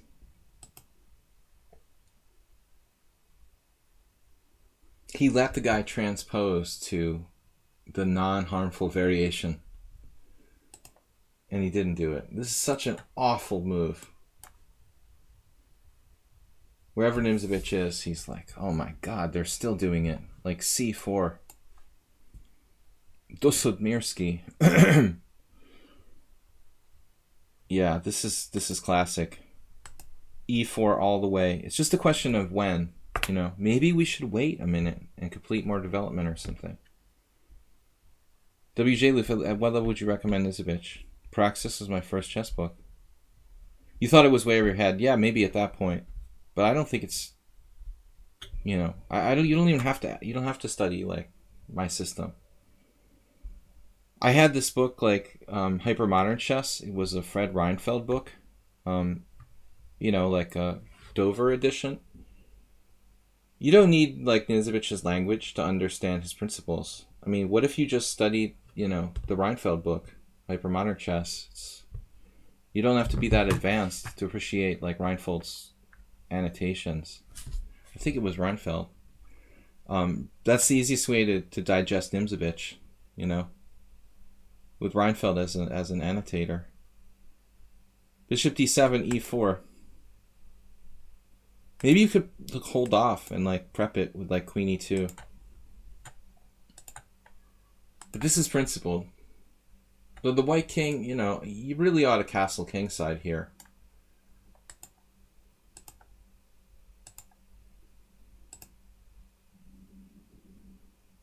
For me, a4 feels a little bit like you're playing on the wrong side of the board. I mean, Clash Kid, a lot of people give Nimzovich, you know, my system a hard time. A lot of old books get a hard time too because of language. Think like a Grandmaster. That's not as old, but Pawn Power in Chess by Hans Kmock. He uses all these weird made up words to talk about positions that annoys people. Yeah. I don't know about a4. I wouldn't do that if I was you. But I doubt it can be that bad. The modern reprint of my system, I don't think I've ever seen it, Mr. Coffee. Algebraic.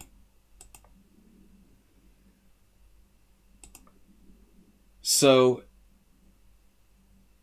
some examples in Nimzovich where I would say, you know, he would do like pawn takes pawn in some situation where he could play pawn takes pawn and then knight e5.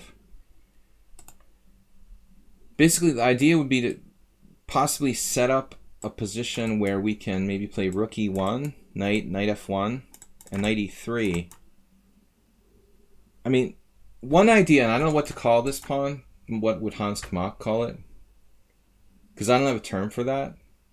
But if we could put pressure on that pawn, it's very vulnerable, you know? So that's one weak point. I think that Rubinstein would probably just like exchange pawns and play like knight e5 here. Of course, there could be a tactical problem. Maybe it's like take, knight g4. You have to calculate.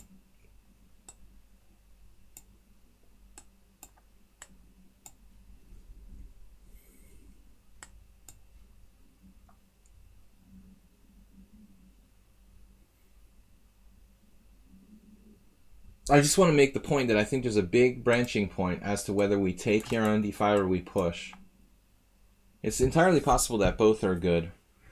Or maybe you should wait and prep it again with something like rook e1.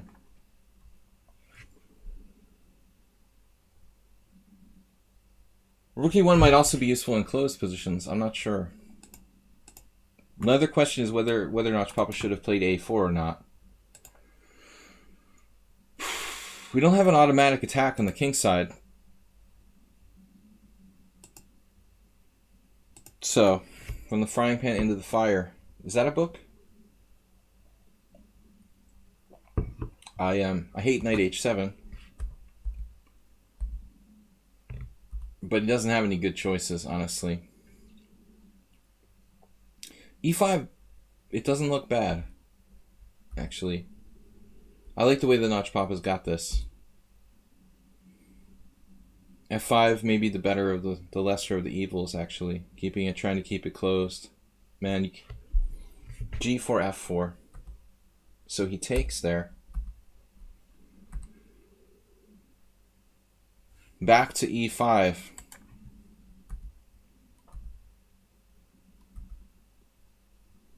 It's just the classic. Nice job. It's the same thing as the other variation we looked at in the beginning. Total lockdown of E5. It's Nimzovich. Black has a tiny bit of counterplay here because he gets in B4, takes, and then he can try to gang up on that pawn on C3. I don't see how he's going to attack it, though. How is he going to attack C3? See, this doesn't seem necessary.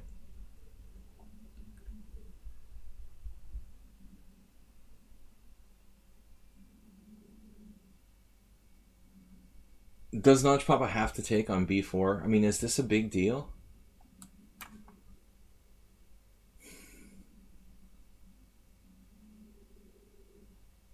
I don't like taking on B4.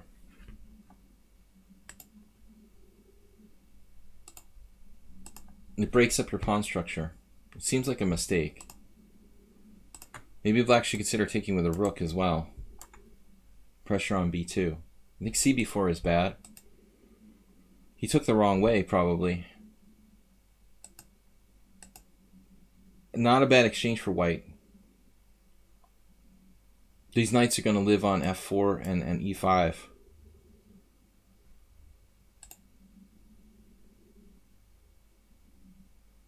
Yeah, there's a target. You know, at least Black has a target here. But the pawn on C3 would have been more difficult to attack than this target. But now it's getting really out of control. I mean, I think this is a huge mistake. He should take with a rook.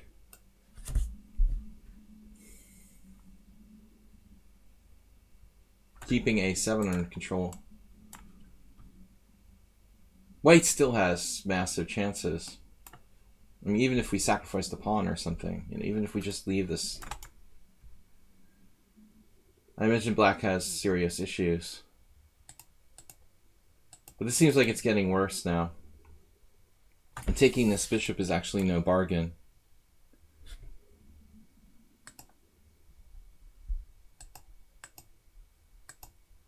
And that looks really strong. F3 is probably game over.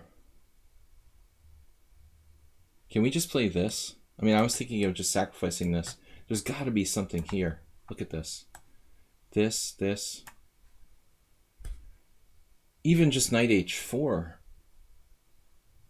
Oh my gosh. Knight H8. Knight F8. No. I'm getting carried away, but this is a funny move. Just illustrate, you know, the idea is this. Illustrative purposes only. And I'm sure there's something there for white. We don't need a computer to just know. Okay, this is pretty convincing. That looks pretty convincing. This is definitely not bad. I expected queen d5. Looks like only defense. How bad is queen d5? We're still in the game. Not really doing great, but yeah. This is the only chance to play queen d5. Now it's overwhelming.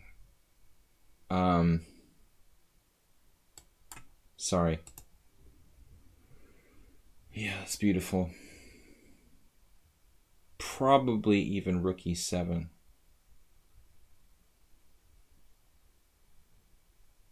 I'm looking for something more elegant. What is h4 then? King, rook, pawn, 4? Of course. Pawn to king, rook, 4. Dude, it's pawn to king, rook, 4. You don't know anything. Do you know how hard it was in my generation? Because I was trapped between like these old books and the new books, and I was like going back and forth between algebraic and descriptive all the time, and how crazy it made me. Like doing it like half the time, I would always make mistakes with the descriptive books, and you like don't realize you misplayed one move, and then you're like playing it out on a real board. Do you have to go back and reconstruct and figure out like where you went wrong? Extremely irritating. Beautiful. But the concept is the same. Nimzovich control of e5. And now he's threatening our favorite rook takes g7. And it just happens to work. Beautiful. Alright, fundamentally good game, but I think Naj Papa is going to perfect his opening move order there. Bishop takes g3, not a great variation, and has a better score than you would expect. Okay, so Saeed, Mr. Coffee, and Arsenal, if we have time, are the last three. Move 11, what's up?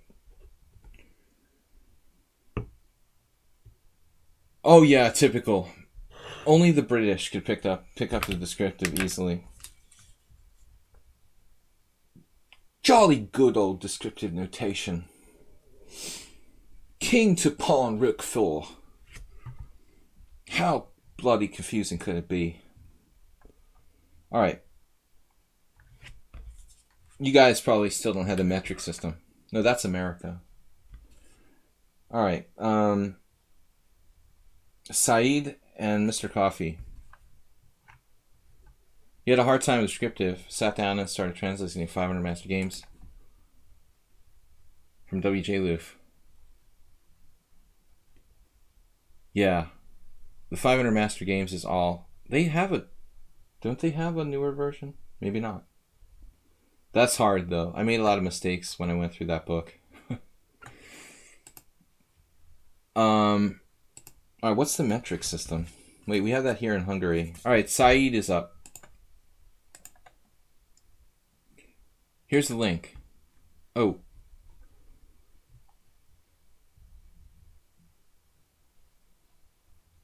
The first game. He was white. Which master would you say you benefited the most from studying? Botvinnik, probably.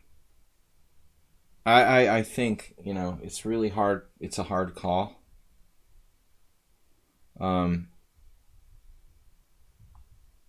I feel like it was probably Botvinnik. But there's so many, you know.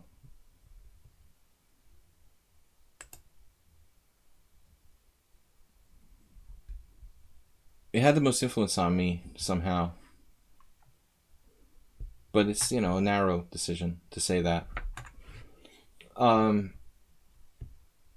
But because for me, like, Botvinnik primarily didn't play e4. If you're like an e4 player, probably Botvinnik can't be your choice, you know? Because I played more queen pawn than anything else. And in some English, he was kind of a natural choice. Alright, this is Saeed playing white. Scandinavian with knight f6. I know this very well. I don't recommend this line for black, as I did many years ago. Primarily because times have changed and people, you know, have access to yeah, of course it instructive value transfers. I have a student who plays the London system. I sent him like a Smyslov game with the French today. I think you have to be able to appreciate and draw knowledge from openings and you know, positions you can't even play. Like, just because you play the London system doesn't mean you shouldn't be able to appreciate how Smyslov played the white side of a French. In fact, the London system we just saw, which was essentially a d4 opening, right? That became, like in that e5 variation, it became basically a French, you know?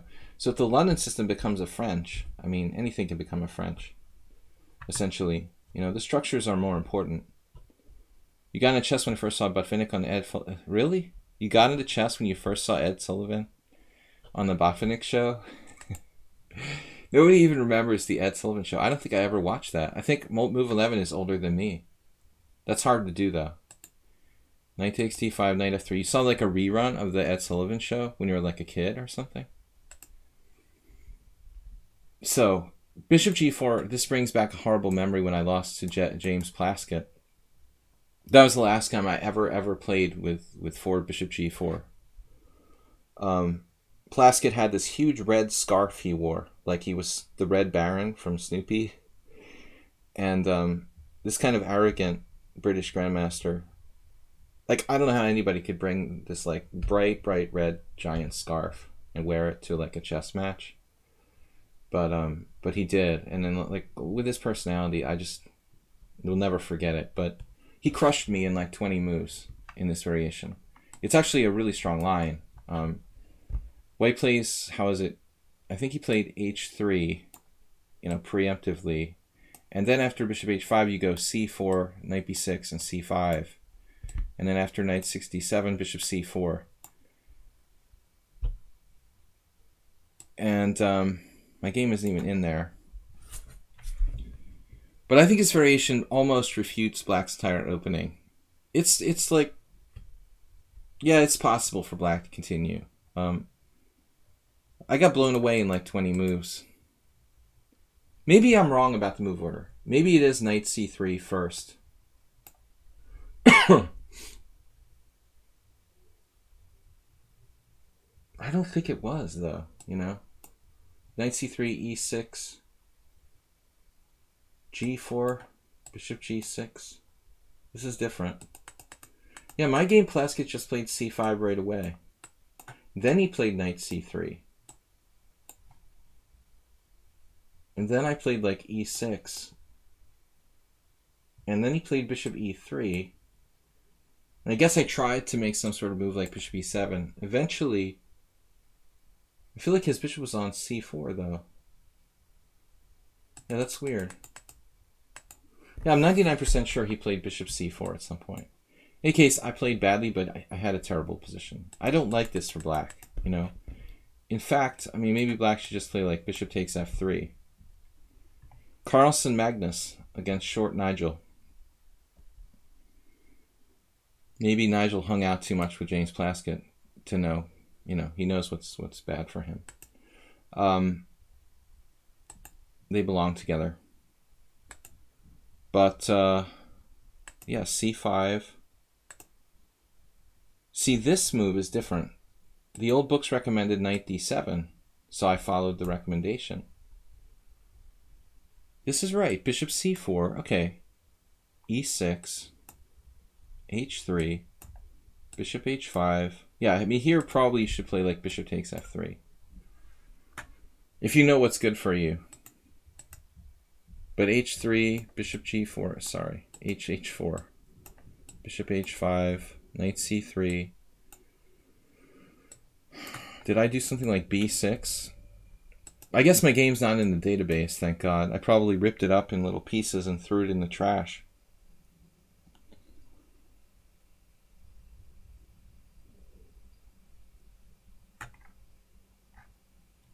Yeah, this just isn't a good variation for black. I guess I played it badly, though. But basically, I think you have to play g6. There's no choice. Once on a lark, I prepared c5 for this game. You see, I played in 2011. But it's not really a good move. Wonder if c6 is okay. You could play it like a Varga, Zoli, Sicilian, or Aliak in defense. Probably very passive. Computer would just rip you apart.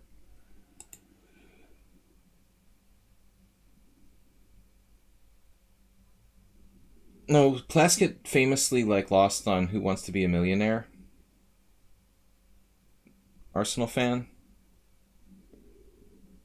He was really close to winning a lot, and he claimed his buzzer was malfunctioning. That's the story. Bishop g4, c4. All right, anyways, let's go back. I don't want to analyze that. Soltis?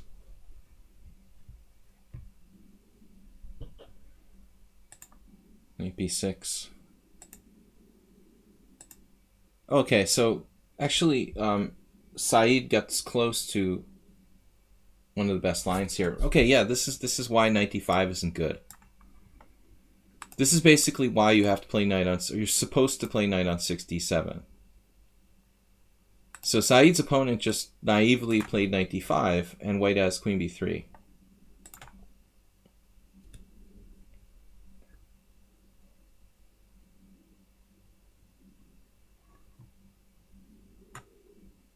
Now clearly you could play bishop c8. I don't know when anybody would want to play this, particularly. Joel Benjamin. So, yeah, this is just a great line. It's a nightmare. Now, this is weird to castle. It seems strange to castle here.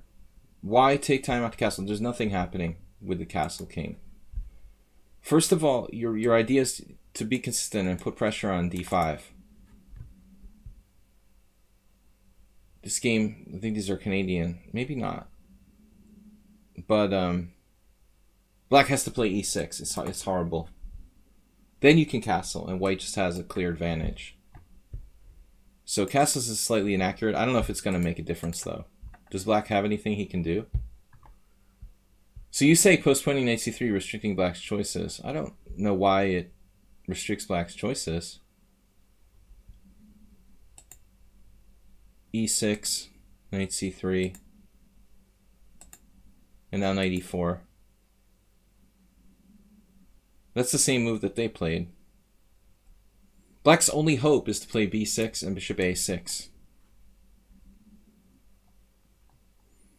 It was the number one spot. Jim donated 100. We've got 600 for Jim. Astrobate with 385.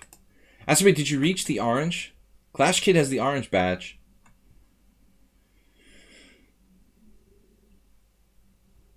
Astrobate, where's your orange badge? For the orange man. WJ Live, thank you. This is a dream position. It's just a really sick variation for white. Yeah, it looks like white's kind of wasting some time here. This guy played bishop g5. It makes some sense. He's hoping that he can trade bishops and get his knight on d6. I imagine white has a lot of strong moves in this position. Rook e1 would be like the most kind of standard. The question will become if like b6, threatening this, can white maintain a significant advantage? Astrobate's keeping the tension. Good deal. Now it's going to be very hard to manage b6 and bishop a6 with a knight on d7. Say what? You think this is what arsenal? No. Black's if there was like a computer playing a computer, it would be like 100-0 in this position. Computer versus a strong computer versus anybody, another computer, it's like no. This is like a decisive space advantage that only a human being could mess up. But it's very easy to do, you know. I think so. Decisive space advantage. And somehow he got a question mark for knight g3, but that's like the most sensible move, I would think. You don't want to exchange pieces here. You know, I don't love knight g3, but it's the principle of the thing. You really don't want to exchange pieces. I find that hard to criticize. b6, okay. Still, this is well played. Queen e2 is hard to find a move in this position. I was thinking knight e2. That would be the logical, one logical improvement.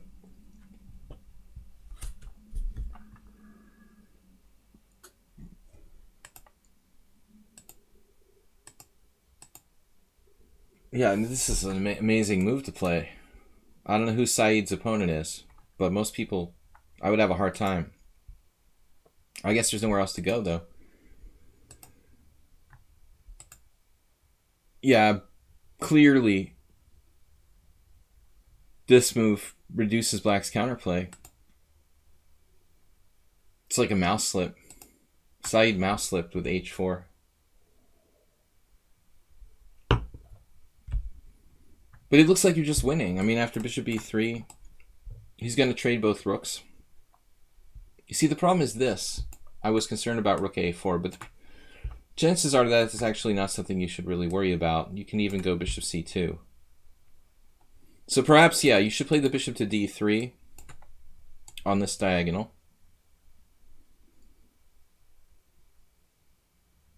Where it's most active. Oh, there is this, right? That's the problem. We didn't address that last move. What was our last move, by the way? Here. After queen c7, I don't like allowing the knight to f4, because that's another way to trade pieces, you know? Still white might be better, but what if you just play like knight e5? Engine claims that black is okay here. Oh, you've got bishop takes c5 tricks. You have to be clearly better here. I'm sorry, I'm in the wrong position. Okay, queen e2 is too slow. ab4, ab4, bishop b7. This is the position we're in. He played rook fc1, but that's a really bizarre move, I think. This is not going to open up.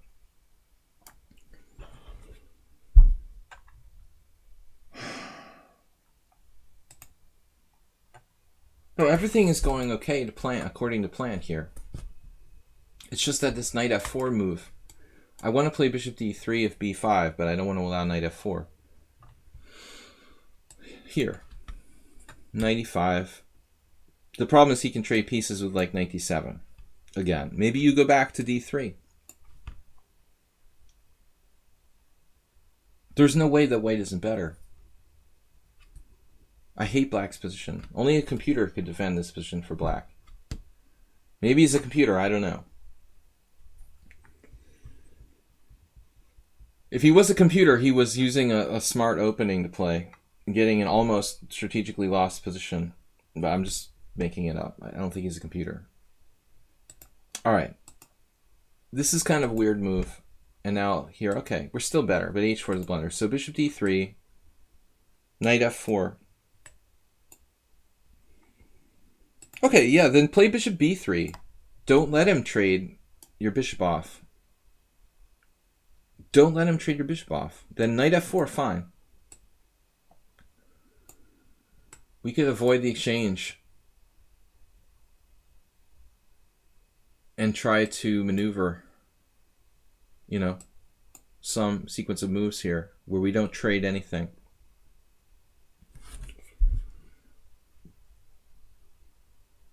This is looking good. Just don't let him trade anything. Anything you can do to avoid exchanges.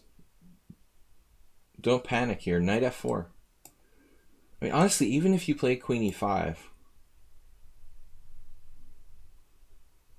I don't like it, but you'd still be better. You'd have to still be better there, probably.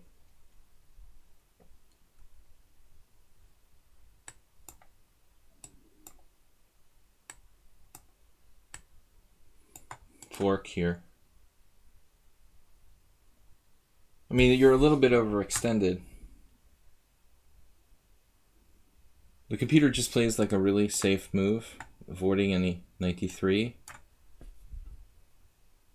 Even this endgame is, the space advantage is outrageous. Look at this. Even if you have to do this.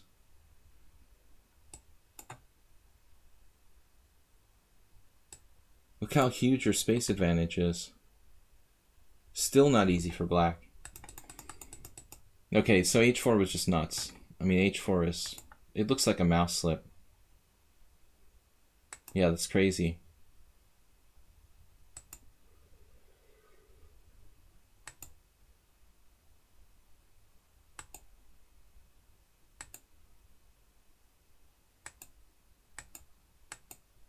And yeah, I mean, at least try h6. I don't know. You're down a piece. What can you do?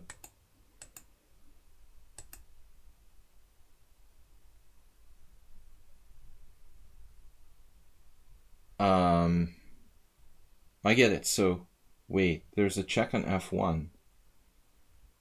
If knight to g3, I was looking at queen e5 again. Knight takes g3, queen e5. No. So you have some crazy threats like knight g3, f g3, queen e7. This is almost impossible to see. Maybe here. Rook a4. I mean, this is really hard to see. Rook a2, queen b1.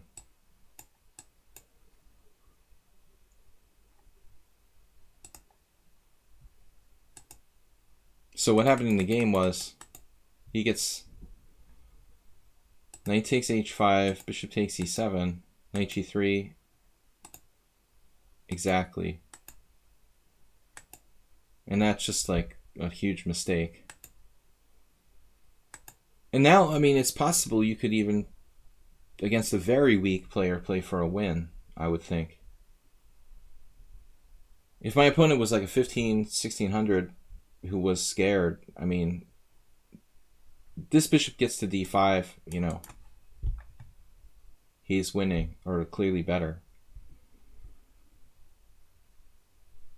I don't know. I guess it's unrealistic to imagine winning this position against anybody, but there are ways black could mess this up. You know, so if I was playing an absolute low-rated player, I guess I would still try. This is a really good move, f6, I thought. Okay, like, this is maybe better to try to transfer somehow into d5, but f6 looks like a normal move. Now there's this strong. Yeah. And so you get into d6. And can they get into to c4? No, you're going to give mate. So this is necessary. Yeah, as I said, I mean, there's ways you could win. Yeah, I'm not surprised entirely. The knight's stronger than the bishop, and you're only down a pawn. And there's imbalance in the position.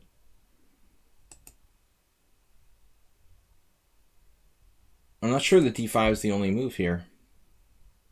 What if you just take? Aren't you just winning with that passer?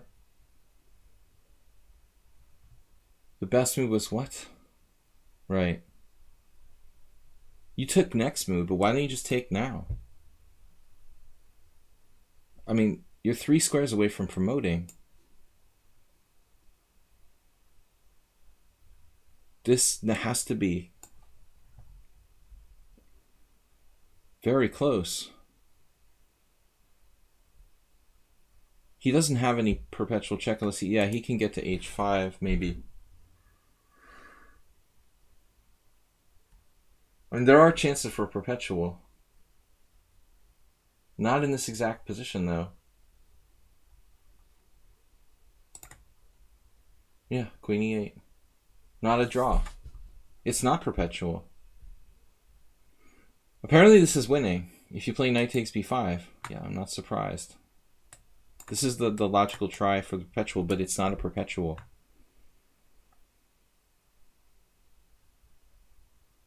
But you'd have to play perfectly. Wow. Queen a2 check. Like a computer. King f8. Queen b3 check. King f8. Queen b4 check. Oh, this is sick. King g8. And now d5. Oof. But you don't need to be a genius to win that position. This is the question, though. The perpetual. Check here. Now you got queen h4. Oh man, that's the point. Yeah, very hard to find that though. And you have to calculate the whole variation. So you played this. Okay, it's a transposition virtually. It's basically a transposition. You didn't have the check. You didn't have the check. That check is like key because it puts your king on the queen on that diagonal. And you've already got c6 and here there's perpetual.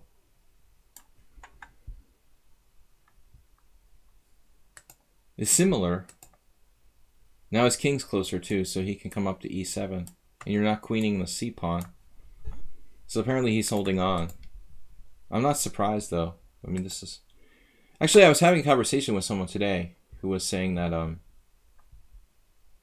it's unbelievable how badly people play endgames now because time controls are being made to be faster and faster.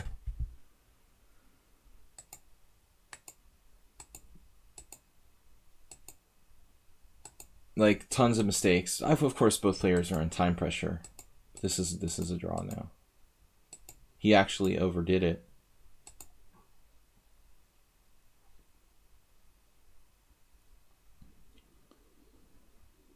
So let's see this. I gotta finish this game, but let's see this. Queen e1, e1 queen.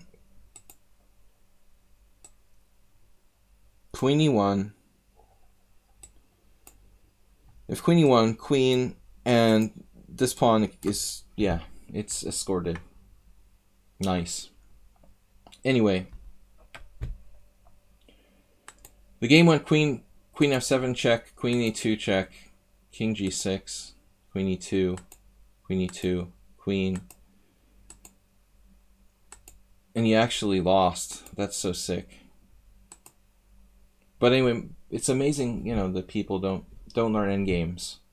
The other parts of their games are improving quickly, and they don't have the experience that most people would have years ago by that level in the end game. So end games are really, really weak by most players. Players who play the opening and even tactics like a 2200 are basically playing like beginners in end games because they have almost no experience playing end games. It's just unbelievable. All right, so we did Zen chess, we did Saeed. So Mr. Coffee last game, guys. Then we're going to wrap it up for tonight. We're going to be back tomorrow morning. Thank you guys for tuning in, for your generous donations to the stream. Yeah, I mean, what, Mr. Coffee, what can you play up to the queen trade on move 22? Okay. Queen trades. White left the game. Black is victorious. Mr. Coffee disconnected again. All right. Just want to see some ideas. Okay, e45, knight f3, knight c6, bishop e5. Yeah, I mean, I just become physically ill when people play bishop takes c6. Nefedov did that against me. Now I'm terrified to play a6. Bishop takes c6 is like sucking the life out of the position. I feel like the air just goes out of the ball. I was thinking of playing like the... Better to play the knight d4 move. No. Alright, seriously. The exchange variation, it should be okay for black. You have to put in a lot of study, though. I mean, I think this is the truth, You have to put in a lot of study how to handle this exchange variation if you're playing black here. There's no easy solution. It's kind of like the Rossalimo in the Sicilian or something. It's just like this tough variation. You can't just make it disappear. But white played d3 now. I've wondered about that, I've never actually seen anyone play d3. But, I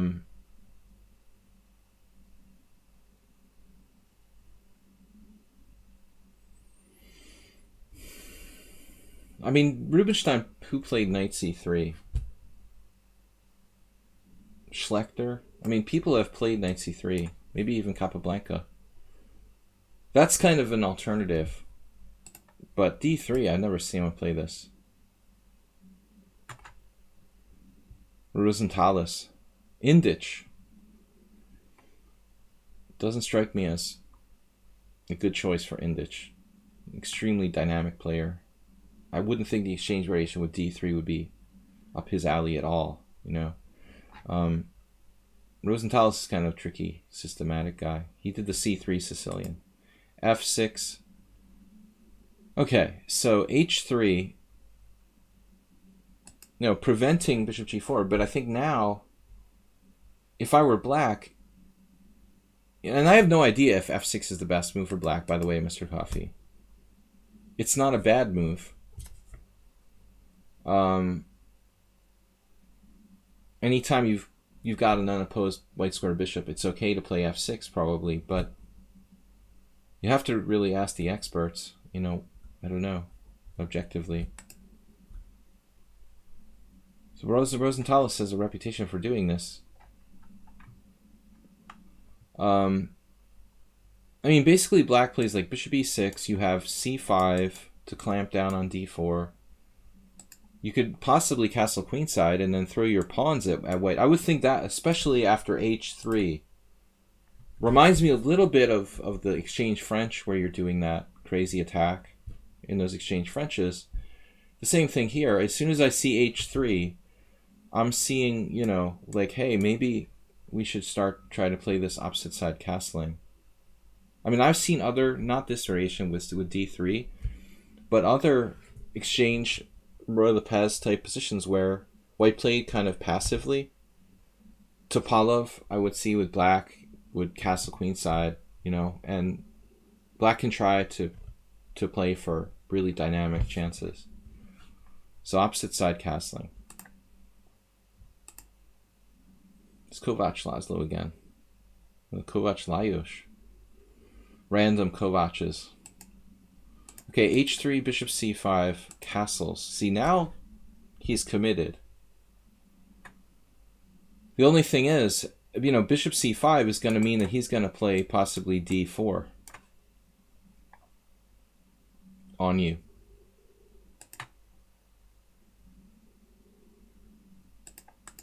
The other thing is, Mr. Grubby, I think, this c5 is kind of standard.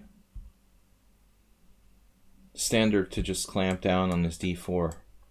And there's really, no play for white after that. Once you play c5, he can never play d4, but it'll undouble your pawns. Then his only source of counterplay is something weird, like playing for f4, which doesn't really make sense after h3, or knight h4. Then you castle queenside. Bishop e6. I think this is better than bishop c5. Definitely. I like c5. Looks like a4. Here's a decent game between some Asian players. The bank code is like a Filipino. Knight e7. Michael Sprenger, 2,500. Won a game with white. That doesn't make the position good, though. Knight a3. The engine was looking at g5. See, that's the thing. You can go postal on him on the king side. You have to incorporate really dynamic opposite side castling themes, I think, here. At the same time, while keeping him under control. I think the black king is a lot safer than the white king in the long-term picture here. Sprenger just won because he's, stronger than his opponent, who I'd never heard of. g5, interesting. Let's see what happened here.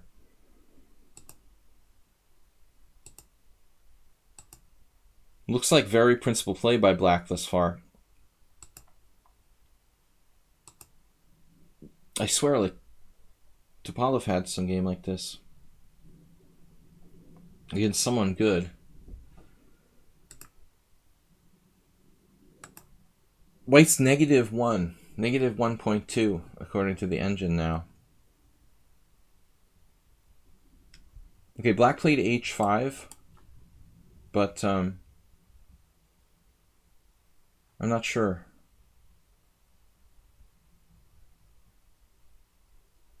Not sure.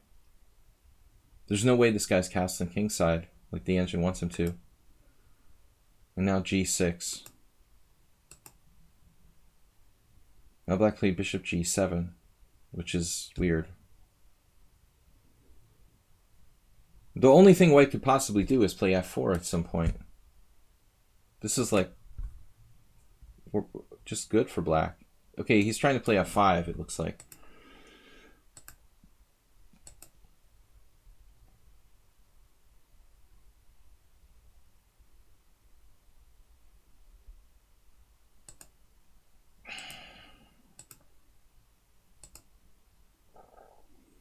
-2. -2.2 for the Greek. Yeah, I think this is a perfect example. You know, White's just worse. He's on the verge of dead. He takes f4, bishop g7, queen g7, rook takes f4, knight d4, rook h g8, knight d7. Wow. So White just miraculously defended, saved this game, ended up winning. Black spoiled his attack. Pay close attention to this game. At the point where Black is like +2, Mr. Coffee. I mean, that's what you're aiming for. He just like didn't execute, it looks like. Let's see what you did. So 97, rook e1. This is not bad, but I think c5 is better.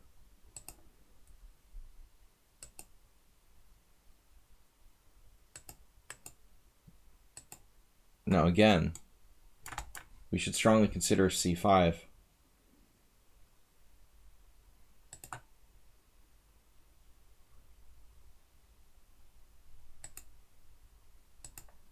He got it in. So what would Botvinnik do? I mean, I wouldn't mind inducing c3 from my opponent here. Inducements. It looks like, you know, queen e8's a bit weird. I don't know that you realistically have like a queen transfer here that's going to do something. So, if this was like Nakamura against Grishuk, I would take Black for money.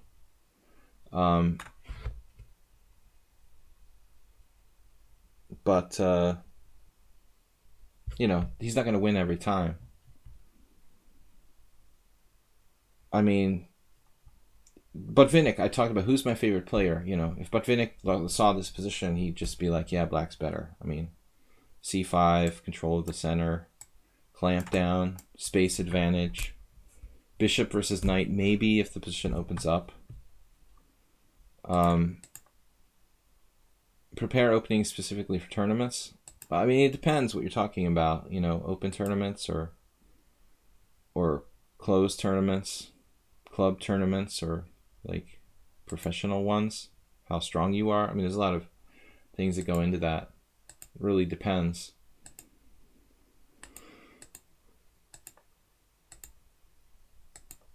Yeah, and then the whole thing just totally... Mr. Coffee, you were grasping for a plan here for a while. You know, it looks like you have a good setup, but you need to look at the pawn structure, okay? You don't really want to play f5, unfortunately. Well, I think as a 1500 player, I gotta go, guys. But as opening preparation goes, it's probably good to have two openings, you know, that you play. One is like a solid opening against stronger players, and then something that's more aggressive against the weaker players. I think it's ideal to have maybe two different openings if you have time to do that. But Mr. Coffee, like, okay, what should your plan be? You know, strategically, probably you should set up to try to play c4. There's possibly other plans, though. I like this a5 move, was mentioned by the computer. Might even be able to triple barrel on the d file, so the Alekine's gun. But also the threat of playing a4 here. If you threaten to play a4, he'll have to play a4, and then he reduces his... Computer actually likes your move queen e8. I don't get that. What is queen e8? Maybe playing b5. Mr. Coffee had no idea he was preparing b5 when he played queen e8. You could just play b5. I mean, it's clearly trying to play c4. Yeah, the black knight on d4 is a way of maybe even inducing c3. You know, if the black knight on d4 induces c3, it could jump back to e6. I think black has significant advantage here, you know, in choice of plans, space. White has this like one-dimensional idea to maybe try this some sort of very dubious attack. What's he doing? Rook g3, queen h5, and what? f4, if he could play f4 successfully, you know, maybe white would start to get something going on. But you've got like b5, a5, c4, all the stuff on the queen side and the center. He should be focusing over there. Mr. Coffee started making weird moves over on the other side. Okay, this is like to defend. Now white has, what, no threat right now. There's no threat. Knight g4 is a threat. Yeah, that left herself kind of open to that. But this is like just knight g6. Queen g4, bishop e6. What now? You're getting into f4, aren't you? That looks good in and of itself. I think you're just clearly better here. Okay, so it went all right, but Mr. Coffee got his pieces tied up in a kind of weird bundle here, and then he eventually played f5, and then you don't have an advantage anymore because the structure just changed. You know, the structure actually favors white.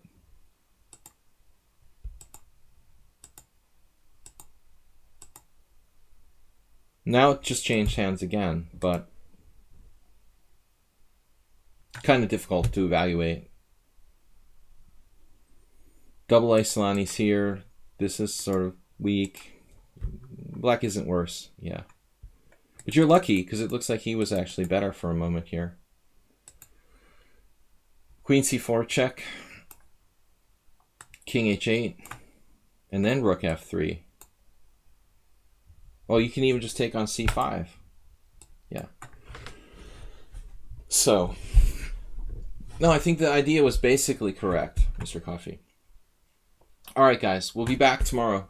I'll see everybody tomorrow. Thank you for joining me. Thank you for your generous donations and subscribings here to the stream. Yeah, I mean, I'm not an expert on the black side of the exchange variation either. But, you know, basically space, clamping down on d4, and focusing on the center there and the queen side where you have more space. I don't think you're doing the right thing. Putting your, like, bishop on g6, something's gone wrong. When you get to that point where you're putting your bishop on g6. Something's wrong with black's coordination.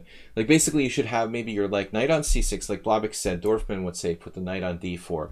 Bishop on e6. Rooks on d8 and c8.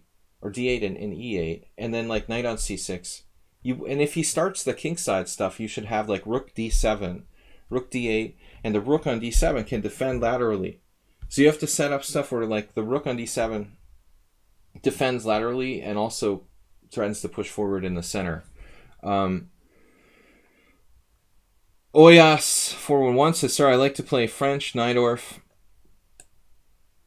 Queen's Gambit Decline, but how much study as a player I should put in to remember the variations of these?" I mean, as a 1500 at the 1500 level, I think, you know, openings are a little bit overrated, but they're very easy to learn now. You know, it's not like the past. I think middle game is the most important first, you know. Openings are probably the least important. Probably you should play very good and very well in the middle game. You should know how to play end games, although they're kind of getting worse for most people. I don't think that's the way that people should treat it. It's important. You know, middle game, end game, openings are maybe the least important stage of the game. But you need, like, a good fundamental knowledge. But I wouldn't focus on the extensive theory at that level. You know, people are not, and they're not going to play. If you memorize 20 move variations, you're not going to play people who are capable of that same necessarily. So you waste a lot of time. Yeah, I think basic, you know, opening knowledge, understanding the principles is more important than memorizing. Najdorf is a nightmare. When I was like 1500, I got a book on the Najdorf, and, you know, it was just daunting. I didn't want to even go there. Probably better off not playing the Najdorf, because it's like, even though it is maybe black's best variation of the Sicilian, it's just too much theory. Though then again, to a certain level, it'll be okay. All right, guys. I will see you tomorrow. Thanks, everybody, for joining me, and have a great night. I'm going to see if we can raid somebody while I'm at it. What do we got? Chess. All right, peoples. I will see you later. Thanks, everybody. Bye-bye. What was that? Later, guys. Bye-bye. Have a great night.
Crazy house.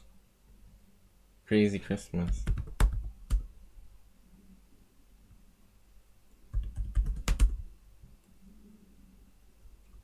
Crazy house.